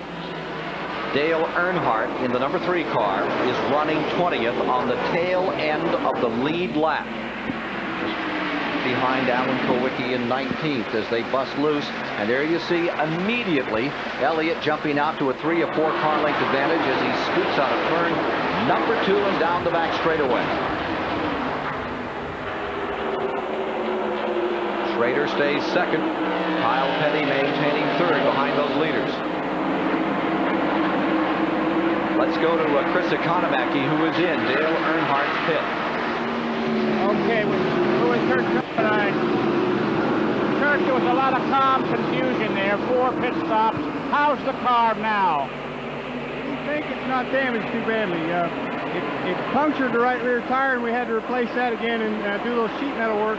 But I don't think it bent the rear end or did anything serious, luckily. Some of those last stops, you said, were just fooling around trying to get it right from a standpoint. That wasn't correcting the damage. It was making the car better, right? We had some time to try to straighten things out as best we could, so we used it. Okay, thank you very much, Chris. Let's go down pit road to Bob Barton. In the garage area, 12 mechanics are hard at work on Ernie Irvan's car trying to get him back in the race. Ernie, what happened? What's a shame. This Kodak film Ducker Remy Chevrolet was running awful good today, and another car that could not run us on the racetrack was going to try to pass us down pit road. He got in the grass, and when he did that, he got loose, slid over the top of me, and knocked me down into Dale. And fortunately, nobody in the pits got hurt. I don't know how, but we'll seem to have to handle this after the race. Based on what you see right now, you're going to be able to get back out? Well, we can get back out, I'm sure, but, you know, we took a car that was running in the top 5 all day, and now we're just going to have to ride around. Ernie Irvan going laps down, and you can sense his frustration. One of those cars involved was Alan Kowicki, who is not just riding around. He is up in the 19th position and is in the lead lap and trying to, you've seen him fight his way to the front once, trying to do it again right now. There you see, for the first time this afternoon, someone making a dent on what has been the impenetrable fortress of car number 9. Schrader in the Hendrick Chevrolet is closing on the Ford. Yeah, that's exactly what I was going to say. The first time all day long we've seen anyone can even withstand any of the pace that he has. It might be that Bill is running the same pace and finding some of his guys, Schrader, to pick their pace up, but that's the only person all day that's been able to keep in sight. Well, I think you're absolutely right, Neil, that Bill Elliott's going to take care of his car all day. He's already found out that, you know, we're going to have cautions, things like that. So it's important. Oh, we got, is that Earnhardt? Earnhardt in the wall up in turn 4. Something broke. I think he caught a tire the way it happened. He may have been tagged, but he has slapped the wall, and there lies number 3 in the center of the track. The 3-time Winston Cup champion in big trouble. Gets her fired and is going to bring it on by. The fans are giving him a standing ovation. You just can't beat that man down. He just keeps coming back. He'll just keep coming back. He's got the left rear caved in now to match the right side, so they got their work cut out for him. He is still on the lead lap, though. If he can get around and get this thing changed and fixed, he is able to stay on the lead lap. So there is the 3rd caution of the day. It comes for Earnhardt in the number 3 as he was pressing out of the back of the field. Let's take a look at what happened to Earnhardt. When we pick the shot up here, he's already sideways. Luckily, right there, he just barely got missed getting hit that left front. That would have been the end of it when you hit those front wheels. You know, it didn't look like anyone was right in front of him. Maybe he cut a tire down again. You know, Kurt Shelmerdine said earlier that when he went around, they put a new tire on and he cut it down and they had to come back in. Maybe there's something underneath that car that cut a tire down. When you come to a super speedway like this, the fender clearances and everything are real close for the high speed running we do. And when you move something over a little bit, it can start rubbing. We're seeing the right front just destroyed on the car.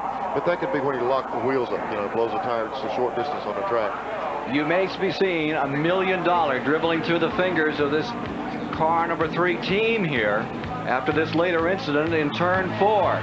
We'll be back for more in a moment.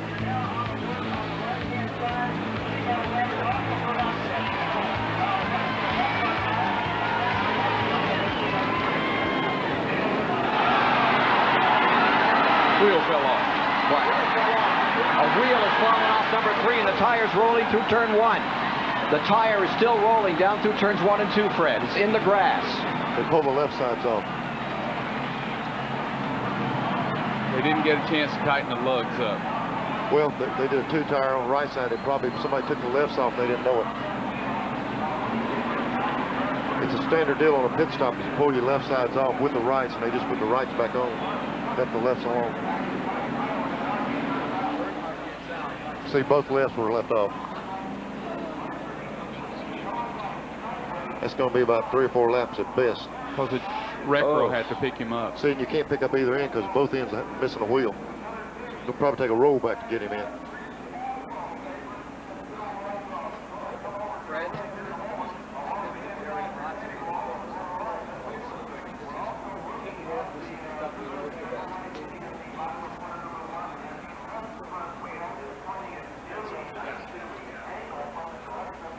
Okay.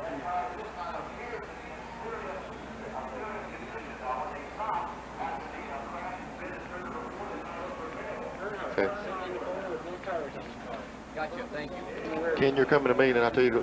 You do it on this monitor. Yep. Okay. And Fred, I can be out of this? You're coming to me, then I go to Barry. Yeah. And Neil could go to Barry.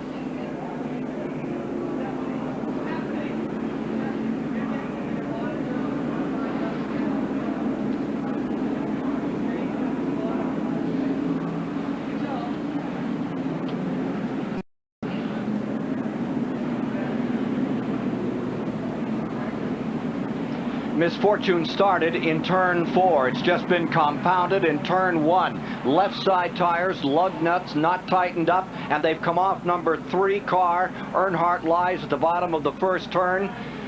Dale, or rather Neil, from a driver's standpoint, tell us about how this thing feels. It's normal procedure to pull lefts. We've got Barry Dodson down there. Let's let him tell you what happens on a pit stop like this. You know, everything is hectic, Neil. The same thing happened to us in '87 here at Oakwood Homes 500. We caught it one pit away. Michael Waltrip's crew put the lug nuts back on. As you said earlier, the fenders are real tight on the Speedway. Maybe they thought they could make it back around. They were concerned about getting lapped, and it caught up with them. There you see it again. It's certainly not the first time it's happened. As Barry said, it's happened to them. It's happened with a lot of the major teams. The guy pulls the left sides off, you don't get the lug nuts back on, they drop. The key to the driver is when the jack goes down, you leave. It is, and when we got in trouble with it, we had just put a guy on the left side, and it was my mistake. I called 2 tires, forgetting that my little brother was over there. So it happened, and it'll happen again. Well, here you see the Childress crew coming out with 2 tires, but already they brought a service truck to pick him up. What's the rules here, gentlemen? That's going to be the question. Will they let them put them on there? Barry, can these guys take these things down here and put them on, or is it mandatory to bring it back to the pits? I tell you what, that's going to be a touchy situation. All the pit work is supposed to be done in the pit. With the championship on the line, this will be interesting. Neil, you pointed out earlier that they couldn't pull it in with a wreck, or they'd have to pull it with a flatbed. Why is that? Well, we got a tire off each end of the race car. If they pick it up with the front, they drag the fuel cell. If they pick it up with the rear, they pull the front suspension out from under the car. The only choice is to drag that thing up on that flatbed wrecker. The problem is there's going to be a lot of car destroyed when they do that. Chris is with Richard Childress. Hey, Richard, tough break. What exactly happened? Well, the car was jumping around after the rear housings got knocked out from under there, and it jumped out from under him and come in here and was going to take, change all 4 tires, and he seen, he just wanted to take off at that time. We just had a miscommunication right there and took off. We had the left sides loose, so we just have to make the best out of a bad day right now. How long is it going to take to fix? We don't know. We got to get the car back in here and see what we got to do. You're not allowed to work on it up there, are you? No, we're just wanting to try to get it fixed where we don't tear it up, loading it on the trailer. Okay, tough break, car owner Richard Childress, Dale Earnhardt owner. Unfortunately, a potential $1 million miscommunication. And the other day here in the infield, they had a big press conference between Mark and Dale, and they both said there's no rebound time. This late in the season, 4 races to go, something like this can really be a bad stroke for the championship. If you got 8 or 10 races left, you might be able to overcome something like this. They got a lot of work ahead of them now.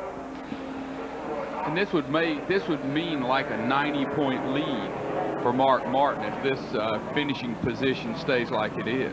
You're at Charlotte Motor Speedway where they start 40-something race cars. If you're at a Wilkesboro where it's a 28-car field and you're 28th, here you can be in the 40 numbers and the points really go down.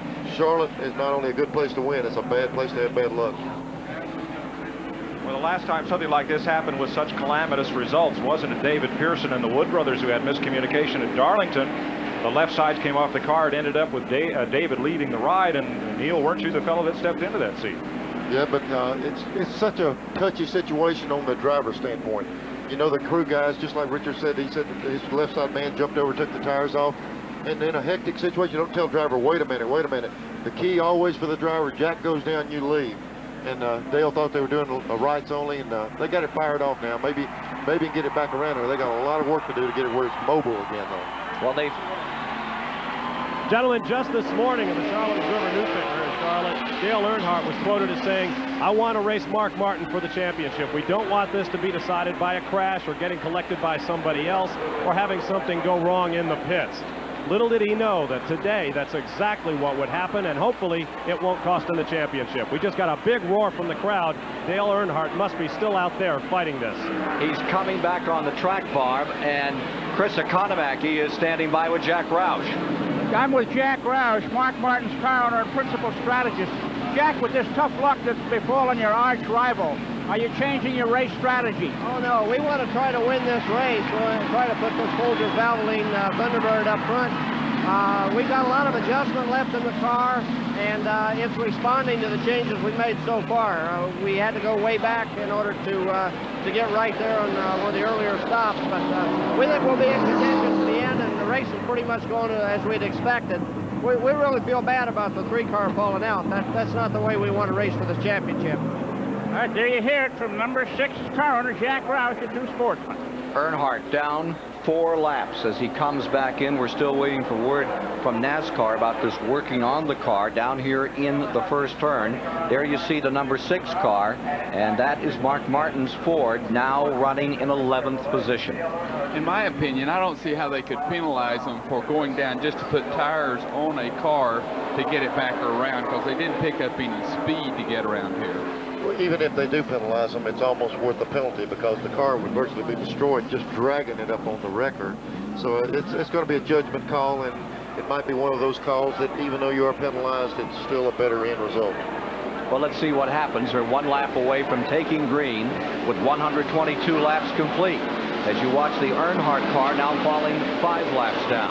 Bill Elliott leads, Schrader second, Brett Bodine third. In these unusual circumstances at Charlotte, North Carolina, which very well could decide the Winston Cup title and the $1 million bonus for 1990. You see the drivers that have won that Winston Cup title and the Mello Yello 500 the same year.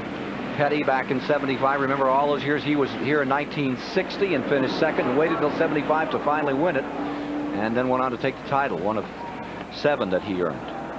I'll tell you, earlier in the week I sat down and talked to both these guys, and both of them sincerely meant that they'd like to win or lose the championship on the racetrack.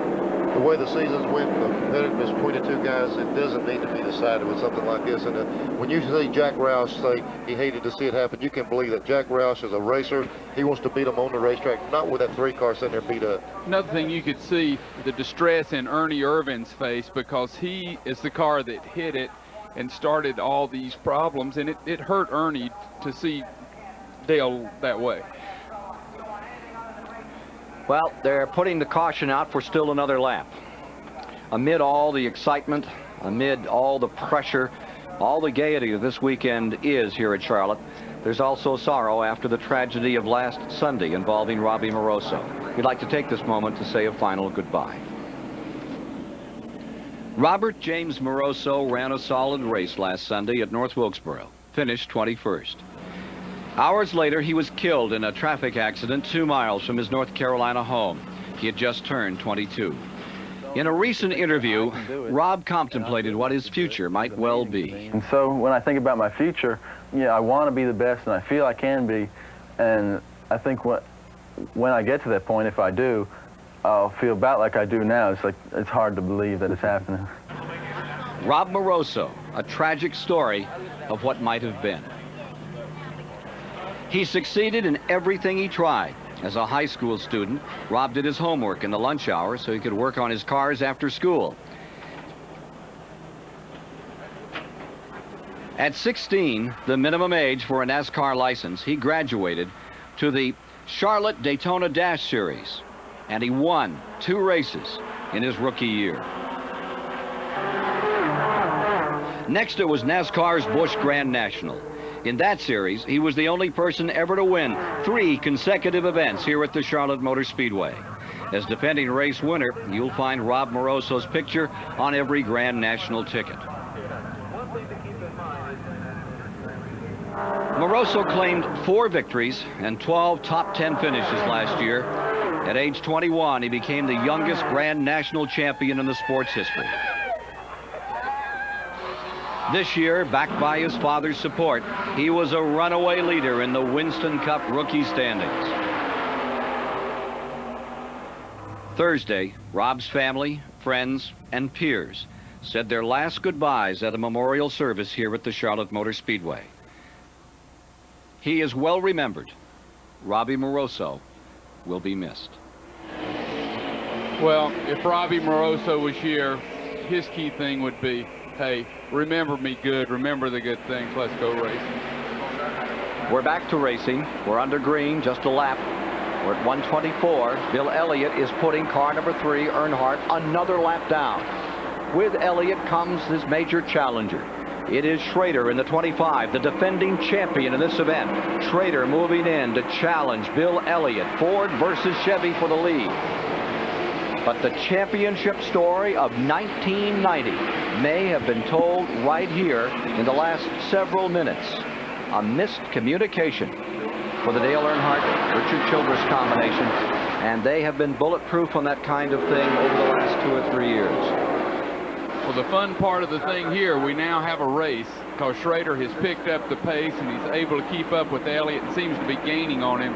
So some of that advantage might be going away and we might be getting into some traffic here. The last caution flag, we saw Schrader better his race car. This time they've made some more changes and it seems he's picked up the pace even yet. Just be to see if he can stay there after a long run.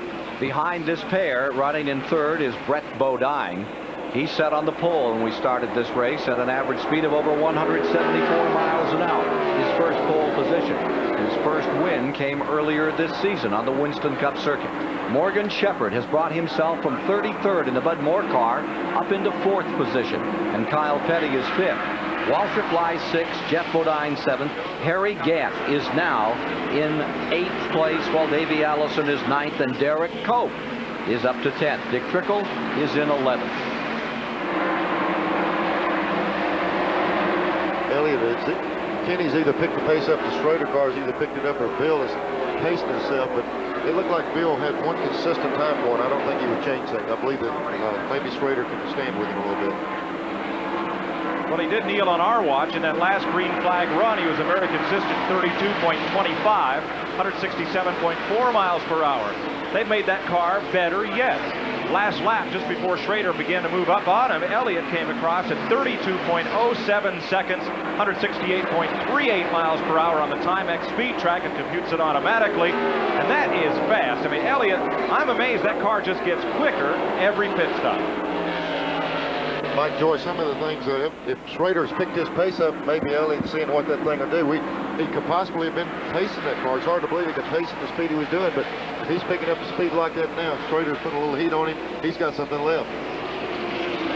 Ken Schrader in the Kodiak Chevrolet, and the number 6 car, the points leader, puts a lap on Dale Earnhardt, the 2nd place man, down in turns 1 and 2.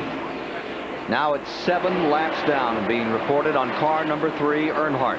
And there are a total of 19 cars remaining in the lead lap. Okay, it's a long race. If he can stay out there and get him a top 20 finish with attrition, you can't write Dale Earnhardt off. But it makes the odds a lot longer. Take a look at this. Here's Morgan Shepherd, number 15, the red and white car, the Ford, running just in front of Kyle Petty, the number 42, and closing is Waltrip. Waltrip qualified 25th. He's made 2 game runs up toward the front thus far in the race. Now that we've completed 3 caution periods, here comes Waltrip once again. Behind Waltrip is Jeff Bodine in the number 11 car. Kyle Petty right in the middle. His car is ran good on a lot of occasions this year. He's right in the middle of it also. And when I say in the middle, he is in the middle. There's Morgan Shepherd and Darrell bearing down on him. Felix Sabatis' car, he loves racing, has spent the money. They're going to make that one of the best teams in Winston Cup racing. It already is right on the verge of being one of the very best.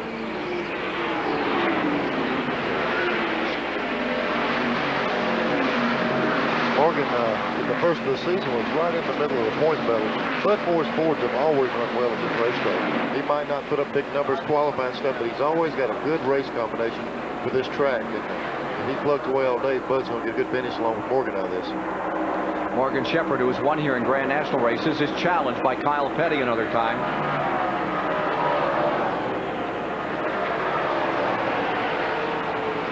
Here's Petty in the 42 down on the bottom for fourth. Further back, take a look at this scramble that's going on. There's the number 10 car, and just barely in front of him is Ricky Rudd's number 5. Rudd is running in 10th. Derek Cope in the 10 car at 11th, and back side by side. 42 to the inside. Kyle Petty trying to take fourth and making the hole. Waltrip stays right in there as well.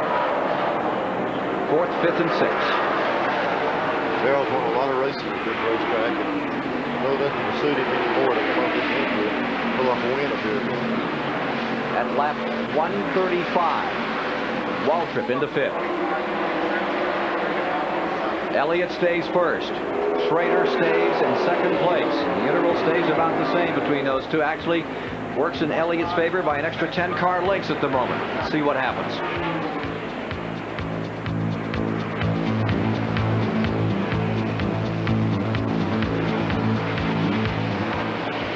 Jimmy Hensley's doing an excellent job in the Crown car. He's in 16th place, run well in the lead lap.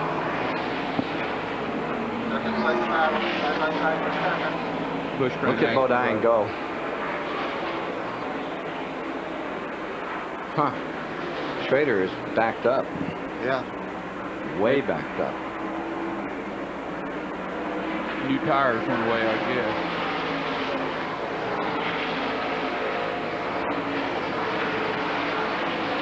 Davey Allison is running well too. He's quietly coming to the front. I've been afraid to say anything about it, but we haven't had any trouble on fourth. I hate to mention, maybe we'll get away without it. Well, something happened to Earnhardt up there. Yeah. I saw that must have messed up that rear fender car. So stuff back and broke around. It didn't work. It was like flames. Sure.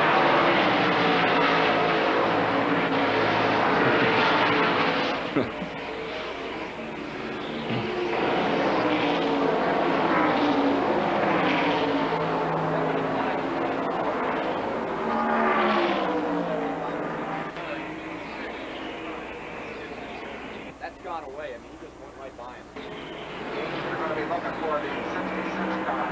66 and 94. 66, 75, 34. Down on 8. Right there. Identify that.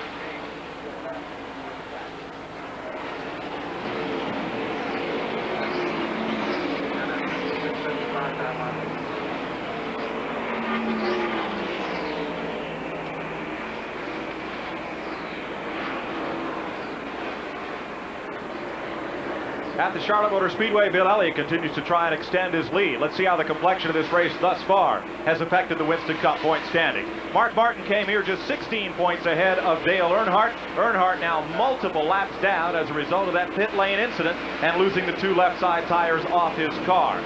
Bill Elliott has a chance to gain some ground on Jeff Bodine and Rusty Wallace despite that smoking engine, and a lot of problems came in here 220 points ahead of 6th place Kyle Petty, so there should be no change past the top 5. But that Earnhardt-Martin battle may loom big as a result of the pit road incident. Let's go back to Ken Squire, Johnny Hayes, and Neil Bonnet. 2.5 seconds, Mike. Separation between first and second. There's second place. It's Brett Bodine. Schrader, who was there, has fallen back to third. In the fourth position is Kyle Petty. Fifth is Waltrip. Further back, here's a dandy battle developing. Take a look at number 66, Dick Trickle running 12th. Rick Wilson in the 75, 13th, and Mark Martin running 14th on car 6. Remember, Mark Martin needs to get a good finish. He's not had a dominant car here. I don't know if he's just riding there saving it, but this is where he needs to get that top 5 finish so he can really spread the interval between himself and Earnhardt. 141 of 344 laps complete. Martin to the inside on Wilson.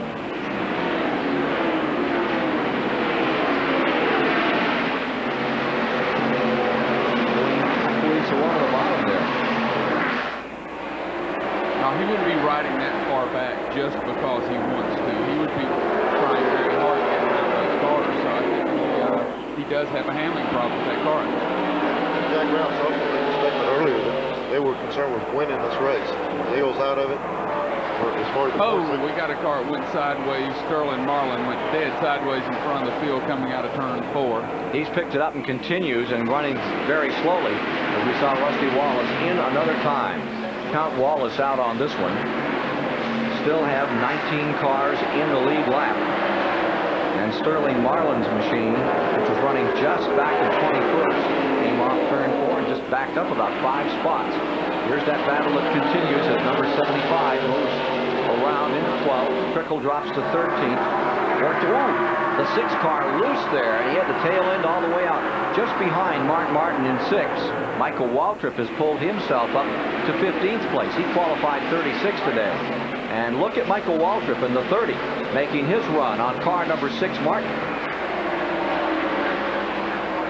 You would wonder about Martin running that far back. You don't really want to be in that section of the field. You don't have to be, do you? Here's a great call. You see Jimmy Hensley's number 20 Crown car came flying in there. He's a Busch Grand National regular, and he's filling in for Dick Moroso and is driving the heck out of that race car. He's in the lead lap, has passed a bunch of cars, and has now run this whole group of cars down, so he's really got that car hooked up. And just behind this 6 car, John, is the Hensley effort today in the Robbie Moroso number 20, and he is putting on a great race. There you see him in car number 20. Jimmy Hensley started in the 23rd spot, and he has brought that car along very nicely as we come towards 145 laps this time, and is being shown in the lead lap, maintaining 16th position. Again, you were talking earlier about Mark, you know, would you want to be that far back? They're, you know, the further back you are, the more chance there are something happening in front of you. So I'm sure that if they pick the pace up, they'll certainly do that. Brett Bodine in the Quaker State car, looking from 2nd place up through the field as he comes down this main straightaway for this capacity house. Every seat in this main grandstand sold out. He is the one without the helmet camera, because you can see the picture is nice and smooth. The car looks like it's driving real well. Swap of positions here. Schrader has gone back into 2nd. Bodine finds himself 3rd. Kyle Petty 4th, as that battle has seesawed over the past 10 or 15 laps. And for the moment now, Schrader just draws away, and he's about to put another lap on the hapless Dale Earnhardt. And I don't think Bill liked the idea of us talking about closing in on him. They just went ahead, stretched it back out there like he's been capable of doing all day long. These guys are having a battle for 2nd place. Bill's really working on them. Well, you know, it's Bill Elliott's birthday this weekend, you know, so he's got his mother here. It's his birthday. Another big birthday. Lula Rosa has a birthday this week. So got a bunch of birthday boys around here. We asked Kenny Schrader, number 25, how long is Rick Hendrick's patience when it comes to his Winston Cup teams? I don't know. We haven't really tested, or I haven't really tested Rick yet to see how long his patience lasts. We've had a good relationship, and you know, we've thrown away a lot of cars in the last couple of years. A bunch of them were my fault, and I'll fess up pretty quick when I get out of them when they're my fault. But you know, they put you in there to try to go fast, and every once in a while you go fast, but you don't do it right, and you lose a car. But 26. You know, I don't think we've been in danger of getting sent down the road yet. I sure hope not. So, I mean, I think as long as, you know, he hires the people that he has confidence in, and as long as you're doing your job and he feels you are, and you've got that team attitude, I think you're halfway safe there. Bob Barsha. Ken, I checked with Jack Roush, Mark Martin's car owner, about that looseness problem reported. They're waiting on a pit stop to work on the car. He says the problem is when Mark gets another car up behind him, it gets that back end up and makes the car loose. When he's on his own, says Roush, he can go as fast as he wants to. Well, for the moment, I don't think he's going as fast as he wants to. Here you see Hensley in the 20 car moving around him.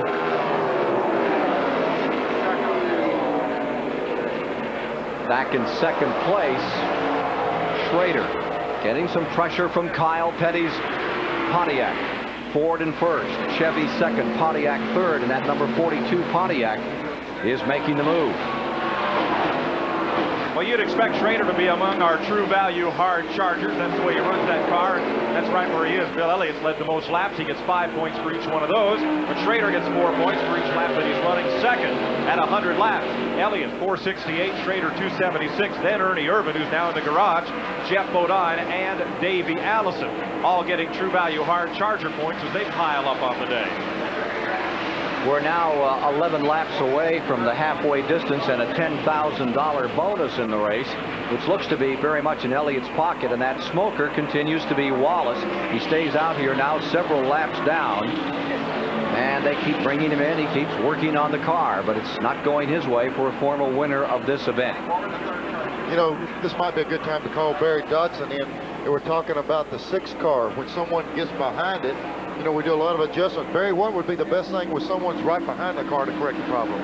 What they'll do, Neil, as you well know, when they come in, they'll beat the rear spoiler up. That'll give the car a little downforce, especially when it turns, entering the corner. And if the car's pretty good, as far as wedge, they may take a little wedge out, spoiler up to get him nailed down. Look at the 42 car.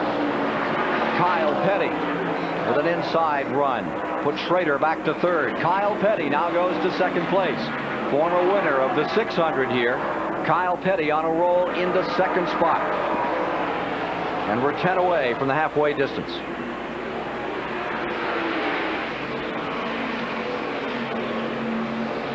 There's Davey Allison's number 28. He's trying to stay with the Darrell Waltrip fight and with Morgan Shepherd.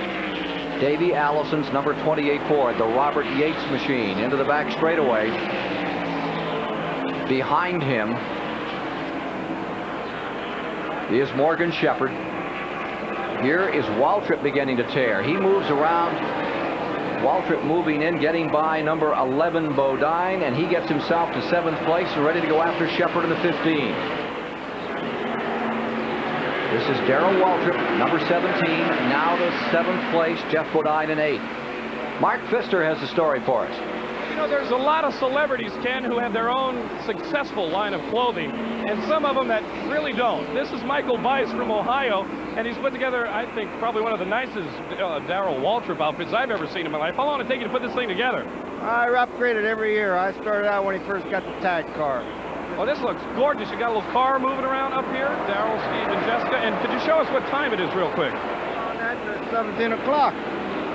Oh, it's 17 o'clock. Well, that's a beautiful outfit. I doubt we'll be seeing it in the malls anytime soon. Get right to me. I can send it to you, maybe. Mark, would you ask that guy if that car on top of his head is it the spin cycle?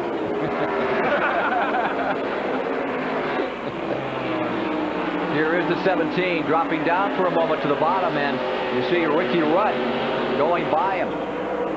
Apparently the spin cycle isn't working too well at 17 right now. He drops another spot. Waltrip back to 9th, and Harry Gant is closing on him. The 82 winner of the event, Gant, who said when he won it in 1982, it was just like Christmas. Looks like he's trying to ring some more bells today. Remember, he's qualified second and started dead last after he lost his car a day ago. On pit road comes Terry Labonte's car, number 1, which has been running in 19th position at the tail end of the lead lap. 157 laps complete this time by, and it's been the Bill Elliott story all day here at Charlotte.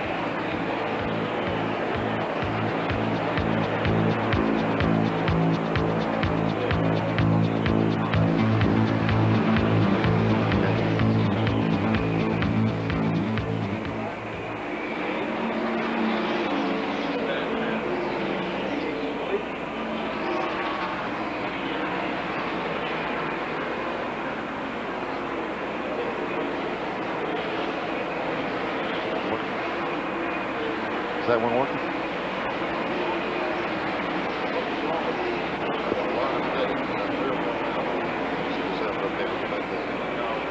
This is over the key, right? What? I didn't say anything. Thank you.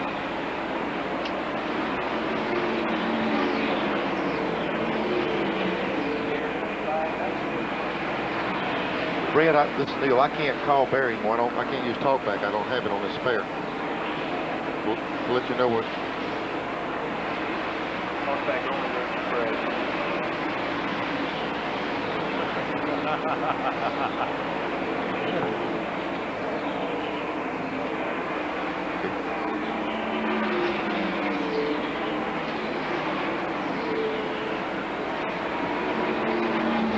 I had the Hockman Pepper's fish. Yep. Turned it into fish food. How far are we from regular pit stops? Yeah, it's Barry Dotson how far away we're on regular pit stops. I just saw Darrell come in. I don't know if it's regular or what. I lost track on that last caution with the problem with Dale, really. Yeah, we're not getting lap numbers here, so it kind of hurts.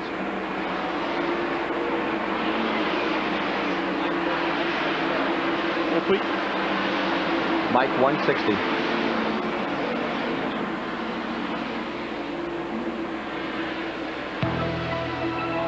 Promotional fees and consideration have been paid by the Goodyear Tire and Rubber Company, makers of the Goodyear Eagle high-performance street radials, the best-selling performance tires in the world. Today's in-car cameras have been brought to you by Phillips 66 Trop Arctic Motor Oil, the high-quality motor oil for year-round engine protection. Long live your car with Phillips 66 Trop Arctic. And by Quaker State, the Big Q is one tough motor oil. Mike 160.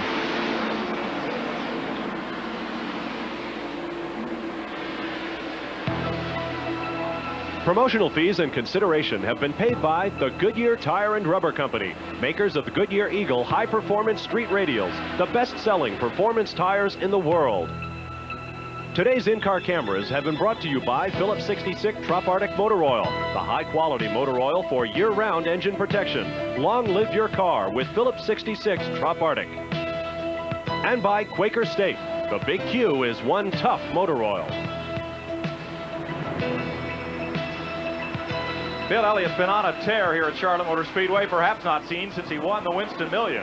Though Ernie Irvin clicked off a lap at 167.780 miles per hour, quickest on our Timex speed track has been Bill Elliott, 168.40 as he continues to extend that lead. A little later on, Ken Squire will have our Goodyear mid-race recap as soon as those stats are available. Right now, let's go back to live action. And we are 5 laps away. We were premature by 5 laps away from halfway. And the interval between first and second, Mike, is now 3 7/10 of a second as Sterling Marlin, the young man who won his first Grand National race yesterday. The Grand Slam, the All-Pro Auto Parts 300, is getting lapped. Sterling Marlin going down 1 to car number 9. That leaves us with 17 cars in the lead lap. Darrell Waltrip has just pitted. I think that was a little out of sync, John. Yeah, and Terry Labonte also. I think those cars had to come in early because they had trouble. You see Rusty Wallace has the hood up on that car, so I'd say they're in serious trouble. And he's behind the wall, not up on the pit road atoll. Jack Pennington's number 41 is pitting. The number 90 going another lap down. Rick Mast driving for Travis Carter here at the end of the season as they go into turn number 1. A lot of changes there. Of course, Rick Mast comes out with a new team a year from now. Very excited about it. And poor Dale Earnhardt in number 3 gets mowed down by Bill Elliott another time. Has to be hard to be just riding out there now, just trying to grind out the points. The car isn't working right. And when you go out there with one of these cars prepared at its best, you got your hands full. And when you take one of these things and beat it all up, he might be running slow, but he's running as hard as that car will go right now. And that's a terrible feeling, just be sitting there, especially watching these guys just fly right on by you.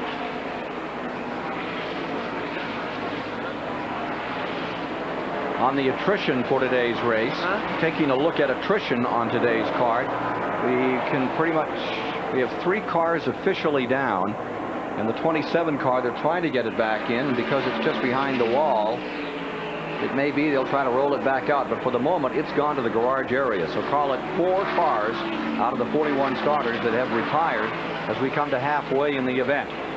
Schrader is coming down pit road. 3rd place car, Schrader, is on pit road. 2nd place at the moment is Kyle Petty.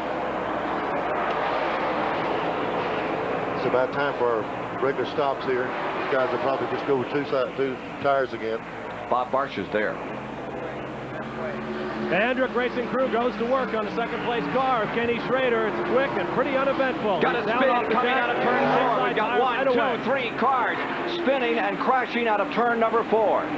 The 83 car was, I believe, the first car to go, and he was almost caught. That was Phil Parsons going around. Chuck Bound was right there.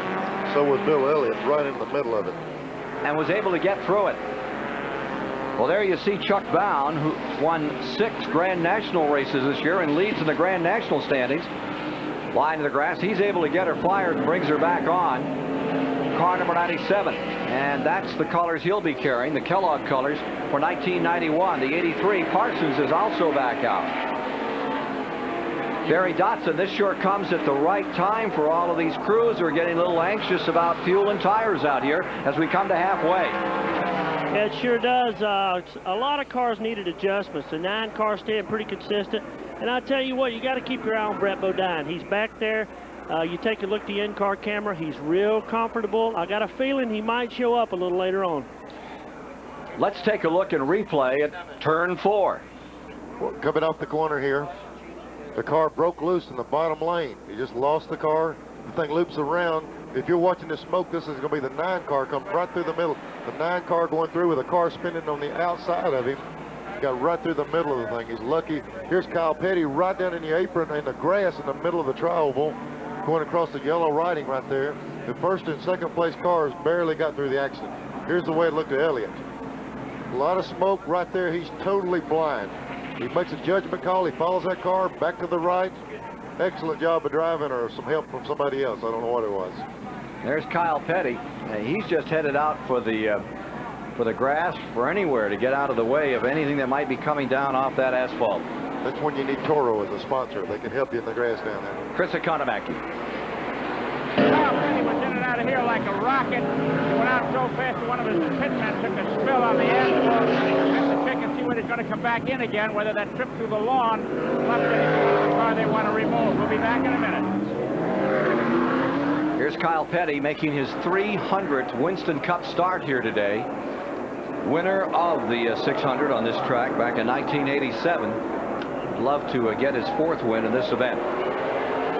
Kyle has always run well at Charlotte. Ran his first race here, practiced here, big-time Winston Cup, and he's always liked this place. He feels like it's home to him. The $10,000 bonus for halfway is in the pocket of Bill Elliott, and it came in a very dramatic fashion, as we just saw. More from Charlotte shortly.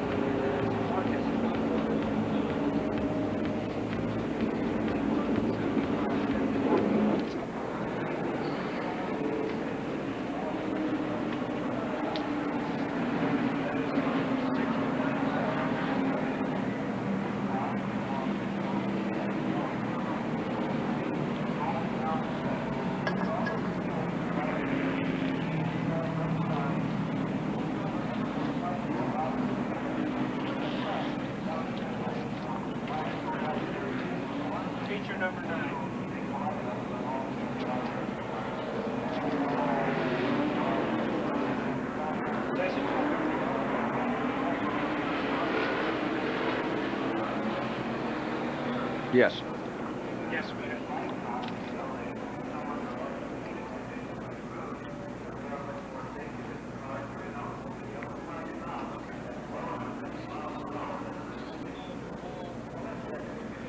Can I see it? Can I see the graphic?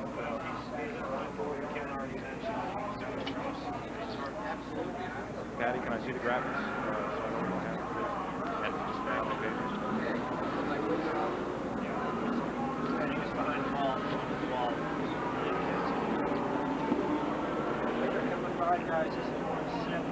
One to go when they get to the left. One to go when they come by.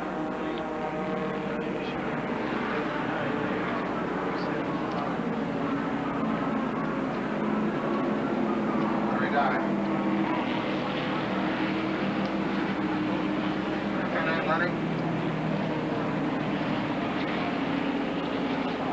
Either 6 or 7.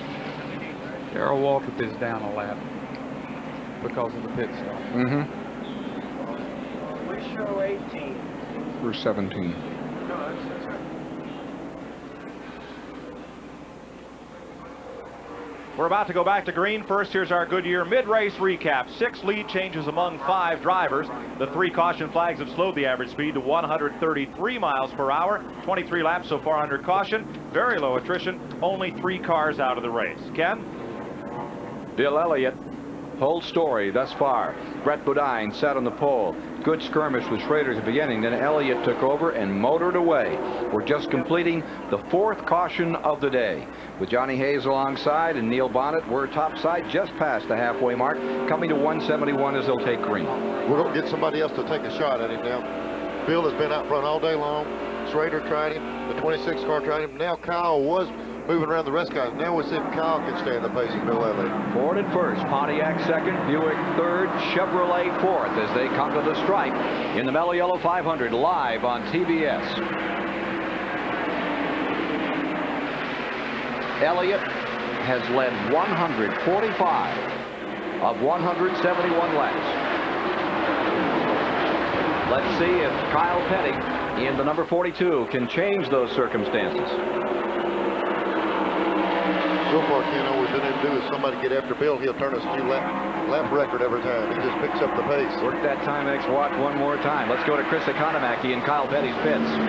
Okay, we're with Gary Nelson, Kyle Petty's crew chief. Gary, did Kyle Petty make that riding lawnmower? Did he do any damage in the grass there? Kyle said it was real smooth, and so far, you know, first couple laps, the car looks real good. So he said he didn't feel any bumps or anything. He just had to avoid those cars that were spinning, and he did a good job.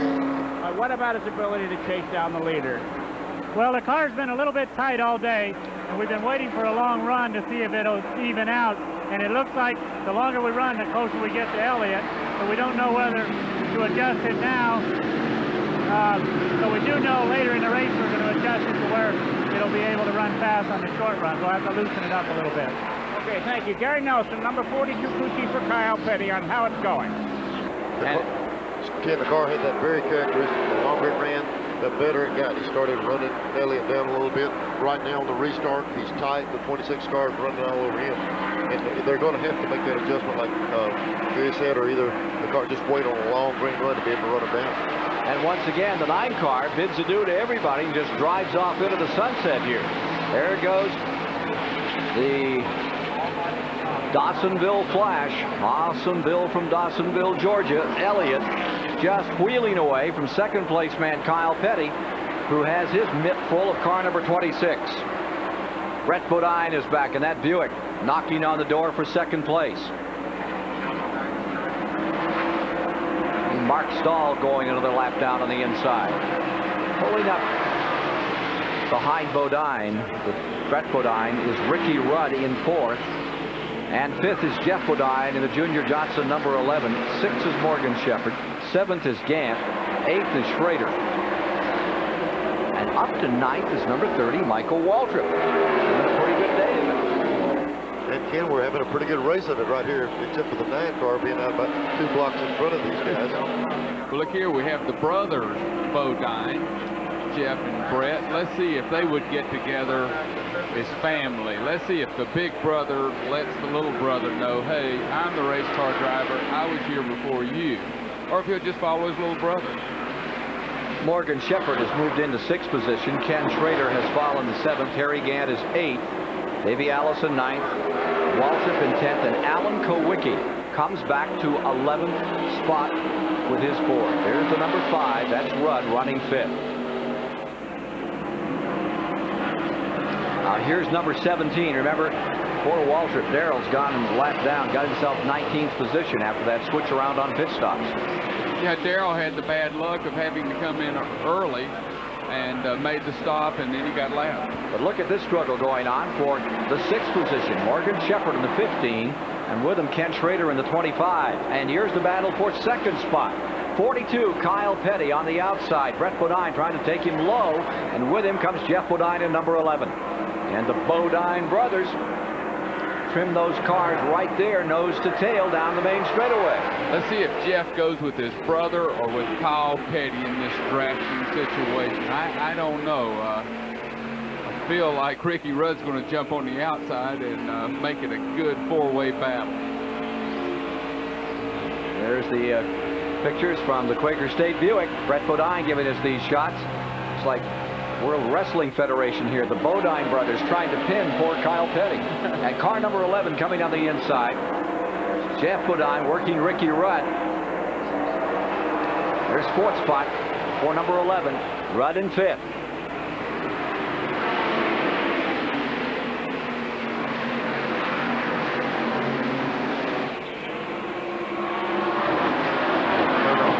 42 over there. That's a good exit off of that corner. Big long back straightaway. Going in 3 here, these cars are really getting way down in the corners with these radial tires. And I'll have to be the first one to tell you, at the top of the show, we were concerned about the radial tire. Evidently, Goodyear's right on top of it. These things are working good today.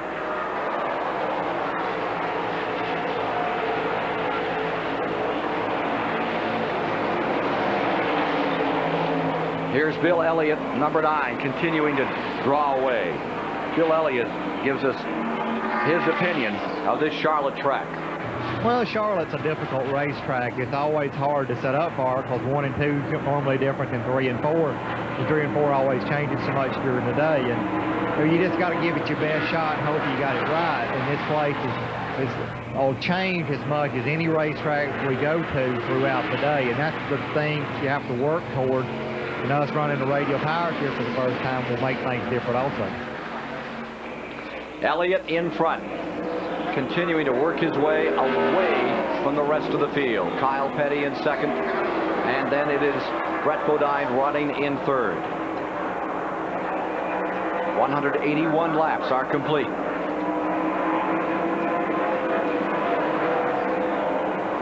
The 10 car, Derek Koch, twice a winner this year, moving on Michael Waltrip and just getting around him. It's Derek Koch taking over in 11th. Michael Waltrip falls into 12th. Right behind them, Mark Martin, the point leader. There's that battle for second place heating up again. Brett Bodine takes the Buick and barrels down the inside, putting Kyle Petty's Pontiac Brett back Bodine, to third. Jeff Bodine turning down pit road. The 4th place car, number 11, Jeff Bodine on pit road. He's coming in slowly. It's almost like the motor is off. Looking out the back of Brett Bodine's car. Going under the hood of the number 11 car, Jeff Bodine.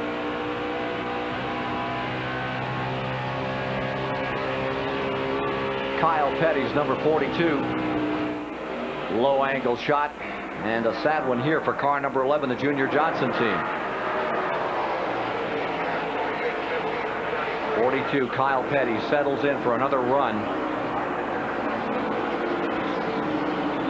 Bob Barsha's down there in the pits. I am here. They're looking down into the engine well, and it appears that it's a drivetrain related problem. They're rocking the car back and forth, trying to find out what the problem is. They're poking the block underneath the air cleaner. It appears that it might have lost a spark plug or something. Now the distributor cap comes off. Evidently it's electrical problems for Jeff Bodine. Chuck Bound has spun. There is no caution out. He has spun into the grass down here at the start-finish line on the playing field directly across from us, and he's back underway. No caution on the deal, so he was way off of the track in the center. You can see he's bent up the rear quarter panel right side. That's the Tex Powell car. Chuck, this is his first outing in this car, and you can see when he bent it, that's tire smoke rubbing against the fender. He'll have to come in this time and get new tires. And he'll take a couple of laps deficit here. Second place, car number 42, Kyle Petty for the moment. And Schrader, that is for third place. Kyle Petty in third, Ken Schrader in fourth. Brett Bodine is second, Bill Elliott out in front. This is the battle for third. Mike Joy at the STP Pit Center. With Rusty Wallace, who's out of this race, what did they finally find with your car? Well, they put me out of the race, it really did, but the rocker arm studs are just something that normally never breaks, and it broke all 4 of them off, so this is something I can't hardly believe has happened, but it did today. Well, you've had a chance to run with these guys in this red flash here, Elliott's car. Can anybody catch him, and what has he found that nobody else has today? Well, I don't think anybody can catch him right now. Basically, what he's found is a good combination on a new radial tire. All the aggressive driving style that myself and Earnhardt have been able to use before is pretty well out the window. You got to drive these tires straight. You can't break them loose, and Bill's found a real good setup. When we come back, that's what we're going to have to work on. So the smooth guys like Elliott, Brett Bodine, Ricky Rudd, this race may come to them?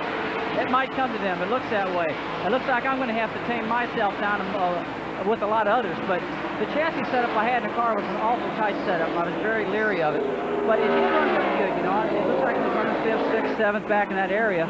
But, you know, I'm just going to have to work at the shocks, camber settings, springs, shocks, all that type of stuff when we come back. A lot of testing it's going to take. Okay, that's the defending Winston Cup champion out of the race today. Bad one for Rusty Wallace. Had high hopes, and they all went up in smoke as we saw time after time, bringing that car back on the track to no avail. Bob Barsha has this report. Mike Beam presides serenely over Bill Elliott's combination of this race. Mike, you have really strapped your man into a rocket today. What's your secret? Well, I tell you, it's a new car, and you know, it's the first time we ran it. You know, we've been really good here the last couple of weeks. You know, we won Dover and our short track program. It's their, what I call our Speedway program, you know, and come off the truck was pretty good. We tested up here, you know, we had a great test, but, you know, all the boys in the shop, they worked real hard to get this car ready, you know, and everybody here at the racetrack, you know, we've been here working hard, and Bill, you know, he's just out there just, you know, hopefully we can hang on for our fans. You know, Harry and everybody, you know, and I hope you have a good day. Tell them to have a nice drive. Here's Elliott staying in front. And again, the story is he draws away from the field, just leaves them out there. Watching Bobby Hamilton's car go back to the garage area, and Hamilton's car will be the 6th retiree from the event. Hamilton now out of it. Let's go to Mr. Pfister. He has this report just in case you're hungry. That's right, Ken. We all know what the basic 4 food groups are, but when you come to a NASCAR event, you just take that and throw it right out of the window, because here, the 4 basic food groups are grease, fat, starch, and sugar, and we found them all in one stand. It's called the funnel cake stand. What they do is they take this funnel, as you can see them putting it in the grease right now, they drop it in there, and it fries it up. They throw the sugar on top of it, and it's just a beautiful, tasty treat. Got a big one here for you and Johnny and Neil up in the booth. I think you guys will like this one a lot. I don't think it'll make my diet at all. I tell you what, that is about the best looking thing I've seen. These funnel cakes. I first had my first one in Pocono, Pennsylvania, and it was a magic moment for me, and I followed the funnel cake man around. I've seen him 4 or 5 times since I've been here. That's the problem. You saw car number 11 being rolled back. Junior Johnson's car, the Ford, Jeff Bodine at the controls, has gone back to the garage area. He would be the 7th retiree from the event if they can't bring it back out. Crew pushed it back to the garage, not go just behind the wall, but all the way back to the garage area. Elliott stays first, Brett Bodine second, Ken Schrader third, Kyle Petty fourth, Ricky Rudd fifth. Davey Allison is in sixth, Morgan Shepherd seventh, Harry Gant eighth, Alan Kowicki up to ninth, Derek Cope 10th with Michael Waldrop 11th, and running 24th is Richard Petty in car number 43. 194 laps are complete at 3:34. That's the story at the present time. Elliott first, Bodine second, Kyle Petty third, Schrader fourth, and Ricky Rudd in fifth.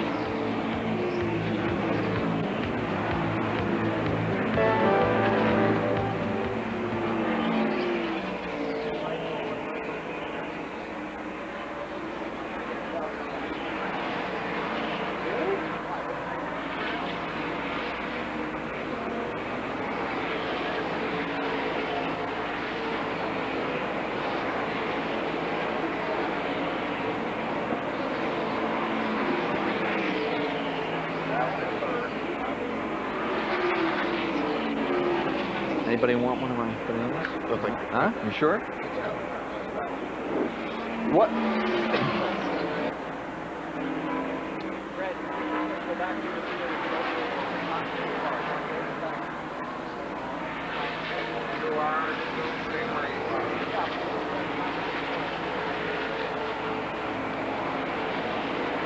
Something happened to Mark is calling back there. He just went back. Yeah. Except that 3 cars go by him in a row.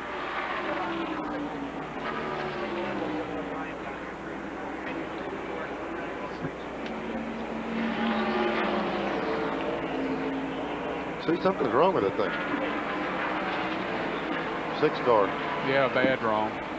He must have a tire going down. Either that or he's got motor because it's looks like motor. Maybe 7-cylinder. It's motor because he didn't come down pit road. Earnhardt's about to catch him, and he's going half speed.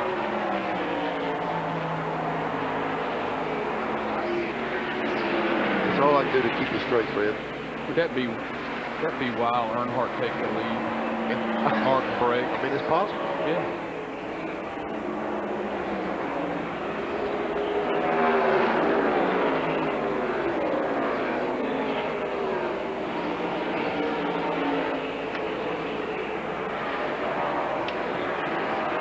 Dale Earnhardt fans, don't be despondent just yet.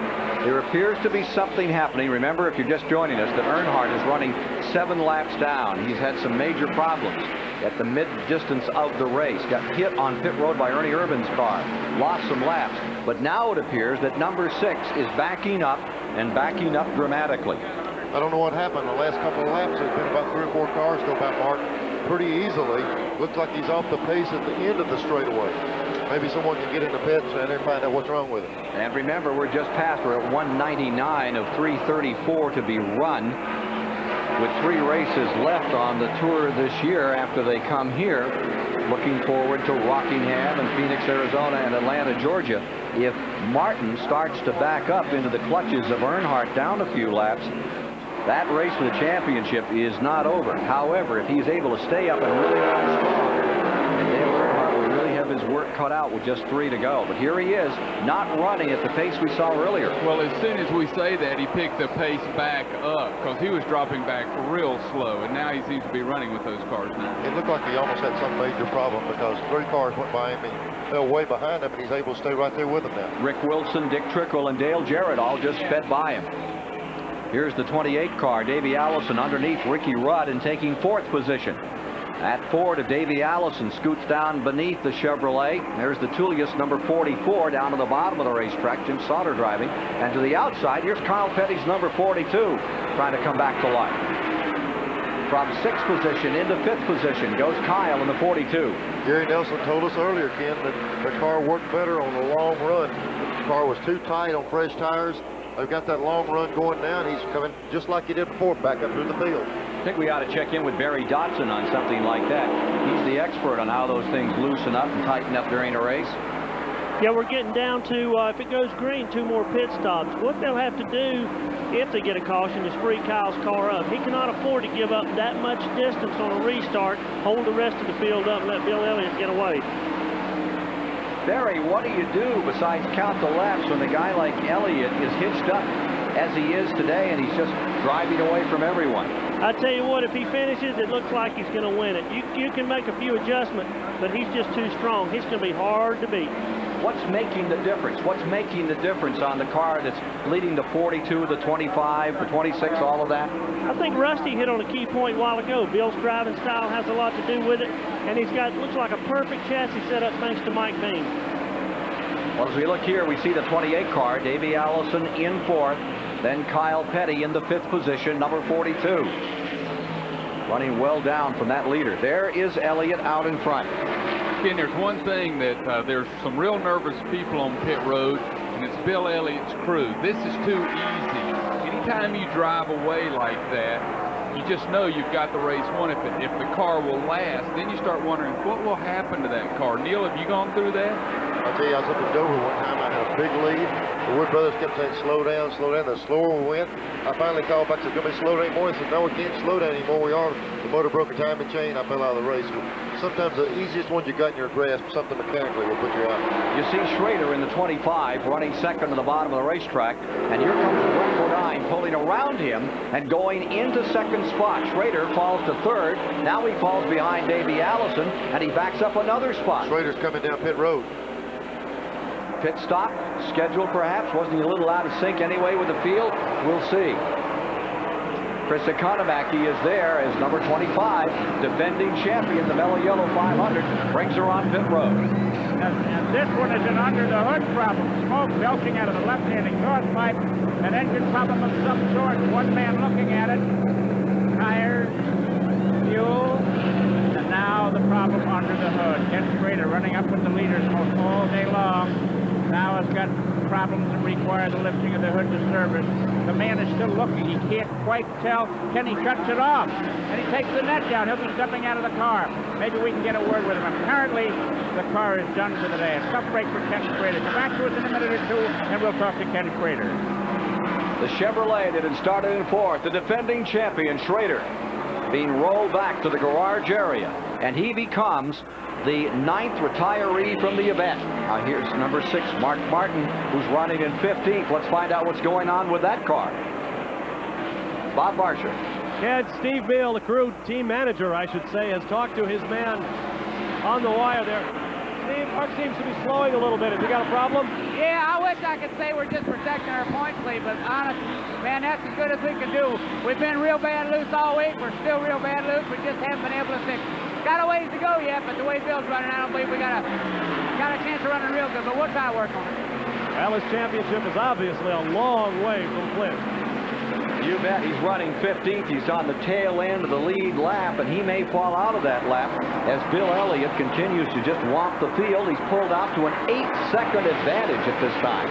Well, the Kenny Schrader situation is a perfect example that we just talked about. Had one of the best cars here. Something happens.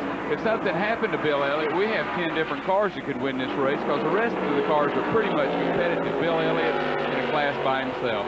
Indeed he is. There you see him, and you see this big advantage that he's built up. Here he is, just coming down across the start-finish line. Now let's go back to the second place where we've got a battle building between the Buick of Brett Bodine, the green and white car on the outside, and Davey Allison scoots down the inside for second place. So that makes Ford first and second out here this afternoon. Ford running 1 and 2. Brett Bodine back in third.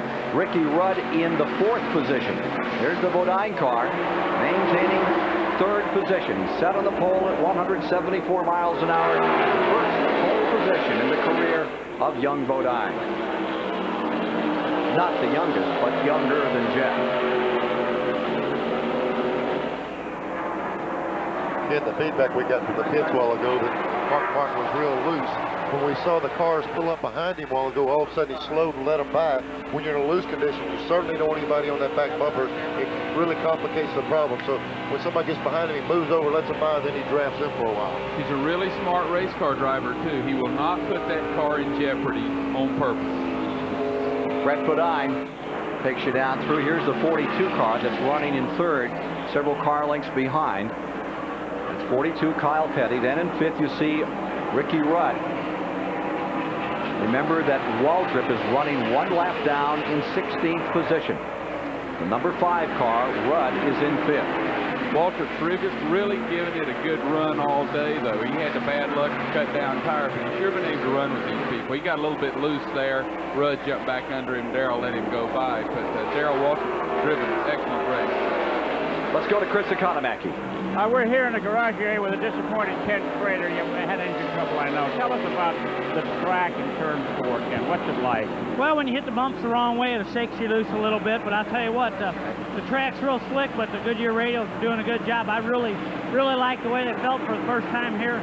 Our car was a little too tight. That's what had us a little bit slower, but it felt good. Nobody can touch Bill right now, though. I was going to ask you, does it look like he can stay out there?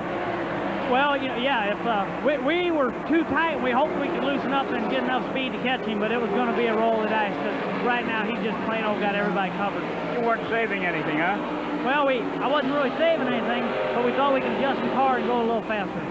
Kenny, you're going to stick with your decision to stay out of the open wheel cars, except the tracks that have a roof on them? I don't know, the copper plastic's looking pretty good out there in Phoenix, so we'll just have to see. But pretty much we're going to stick to just stock cars.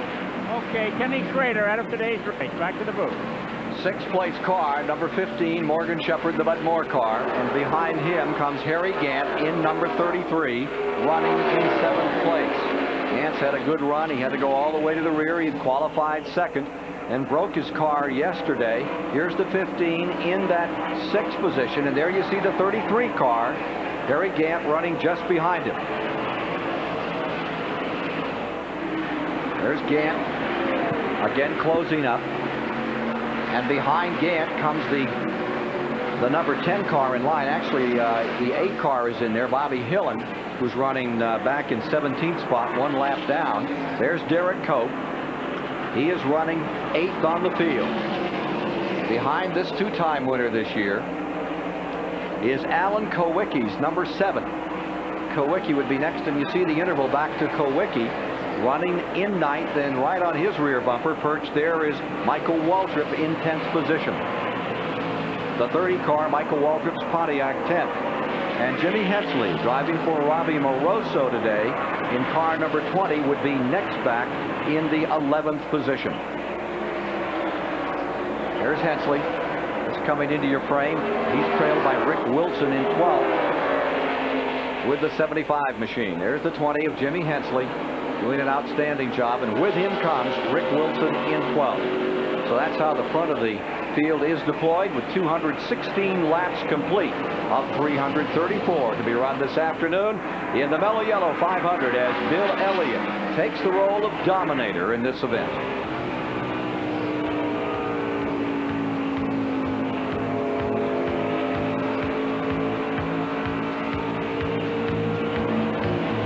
Elliott had a big piece of metal stuck on his grill then when he went by.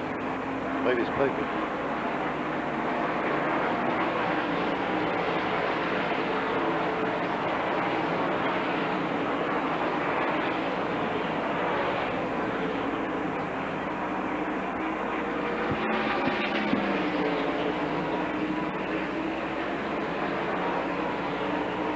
What?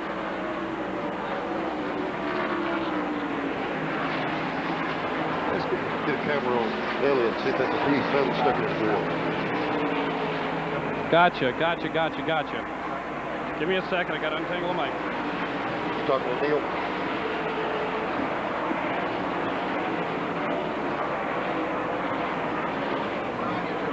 Battle for something.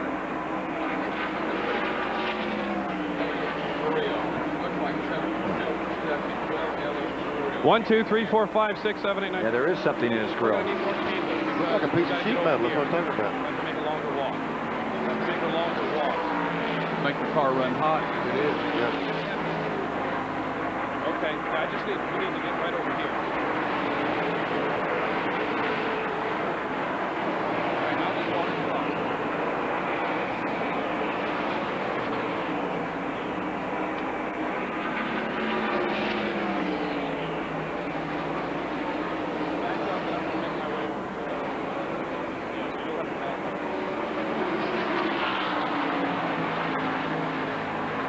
Might be Fister's hot dog wrapper on the grill.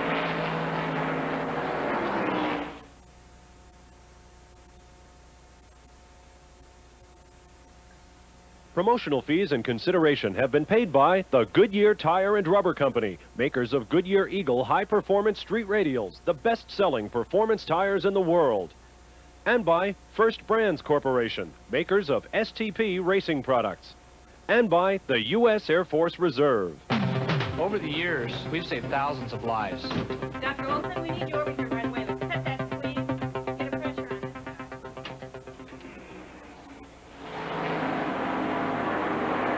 Are complete. 221 laps are complete, and Bill Elliott's lead continues to build here in this race as he puts a lap on Richard Petty in number 43, now being shown in 21st, 2 laps down. And look at that grill. There's something hanging up over that air duct. If we were looking at it while we were waiting, it looks like a piece of sheet metal or either a piece of aluminum stuck on the grill of the car. Barry Dodson, if he's there, he can give us a little indication. Is that in an area that's going to put some overheating in the car? I don't think so, Neil. It's a piece of paper, it appears to us, and that board's got so much cooling in the front, it won't affect him at all. Just help him go a little faster. Kind of like plugging him up to qualify, I guess. You got it. Got him closed off, huh? I'm not so sure that's not one of Mark Pfister's hot dog wrappers. And speaking of Mark Pfister, let's find out where the Epicurean scientist has found himself of recent. Mark? Thank you, Ken. That's some of the nicest adjectives I've ever heard used about me in a long time. We are back up in the Speedway Club showing you the real 4 basic food groups, and they're eating real well up here. You got your salads, you got your potato salad, carrots, beans, just real good food upstairs, but I'm going to take you to my favorite part of the Speedway Club. It's right on the other side. Follow me real quick, and this is my favorite food group, strawberry cheesecake. Now, we're talking good eating. I like it. You're a good man, Mark. Yeah, see, I knew he wouldn't go near the window to watch the race. He'd head right for the desserts. And while Mark was doing this, Bill Elliott got rid of that piece of paper on the grill. He's ready to go racing again. 6 car is off the pace, just lost the cylinder. Just got a report from pit road. They just said he lost the cylinder. Well, I tell you, this points thing is crazy. It goes back and forth, back and forth. Wouldn't it be something if after all of this, that engine goes up in smoke, and guess who's still running out there? And Bill Elliott's just getting ready to drive by him to put him a lap down. Watch this as they come around. Here is Bill Elliott in the 9, putting Mark Martin 1 lap down. The key to this right here is what is broken in the engine. Is it a piece that'll stay up in the valve covers? Is it a piece to stay in the galley where the lifters are? Not get down there in the lower assembly of the engine and lock it up. Let's talk to the expert about that. Barry Dotson, what do you think? He's got a nurse at home. He has no choice. If he could run faster, he doesn't need to do it. Dale lost enough time. We're coming on pretty much close to 100 laps to go, a little more than that. He's just got to finish. It's so important. What do you tell a driver right now when you're the crew chief on pit road, Barry? Take it easy. Don't abuse it. Watch the gauges and let us know if anything changes. That's a terrible feeling to be in a car like that. That thing, you know, you want it to finish and you want to run as fast as possible. Even though they're telling you on the radio to back the pace down, you say, well, I can go a little bit harder. Then you self-destruct. The crew chief has got to make you work with it. And here's the other problem. Earlier in the day, when the wheels came off of Dale's car, and we're sitting here with Mark Martin having a problem, what else can happen today to the points leaders? Remember, he had spun earlier and crashed up in turn 4. He'd come in, took on rubber, missed communication, and $1 million may have flown with that tire down off turn 1. But now the circumstance changes again, and the man in trouble is the man he is challenging for first place in the standings, Mark Martin in the 6th. But nobody is challenging this guy. He's making it his own show, the Bill Elliott show. It's been kind of quiet around the pool hall in Dawsonville, Georgia this year. It's about to change. They've got the old fire siren all wound up by now, ready to turn her loose if it keeps going the way it is thus far. Chris Economaki. Right. We're here with Steve Mayo. Steve, I understand that Mark Martin's lost the cylinder. If that's the case, what's it do to the speed of the car, and how long can he stay out there? I don't know. We told him to just lay off for a while, try to run as long as we can. Got about 100 laps to go. We'd like to think we could make it, but, you know, we just have no idea what's broken. We're pretty sure whatever it is we can't fix. We're just going to ride around, take it easy, make sure we can finish the race. Has he had to ease up? Oh, yeah, he's lifted a bunch. Yeah, we're not running hard at all. We just want to get this mess over with.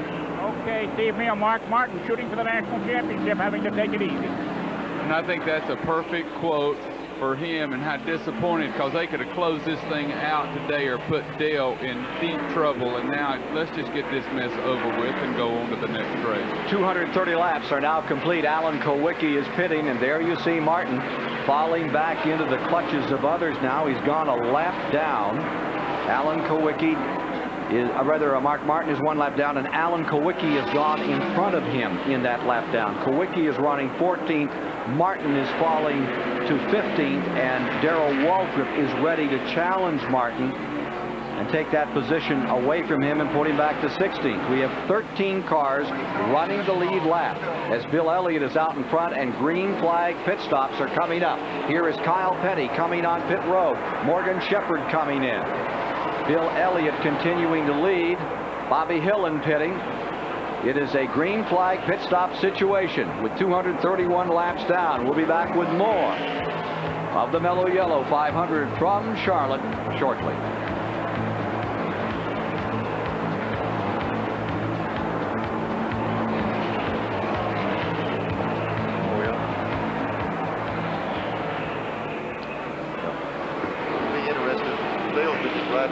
He's already moved out against the wall and started running harder. It might be interesting to see if they go his pit.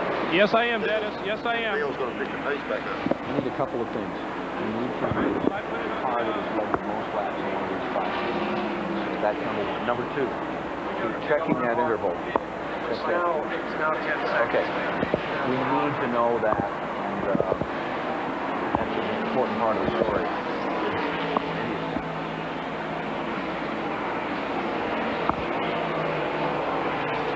No, we got to find it. Most laps led by a guy.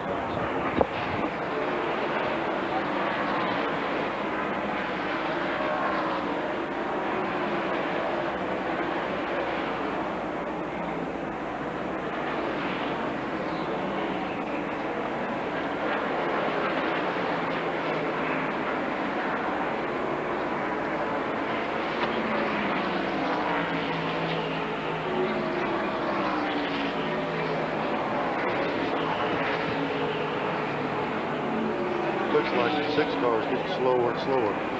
Right on a wide shot, right to Mike.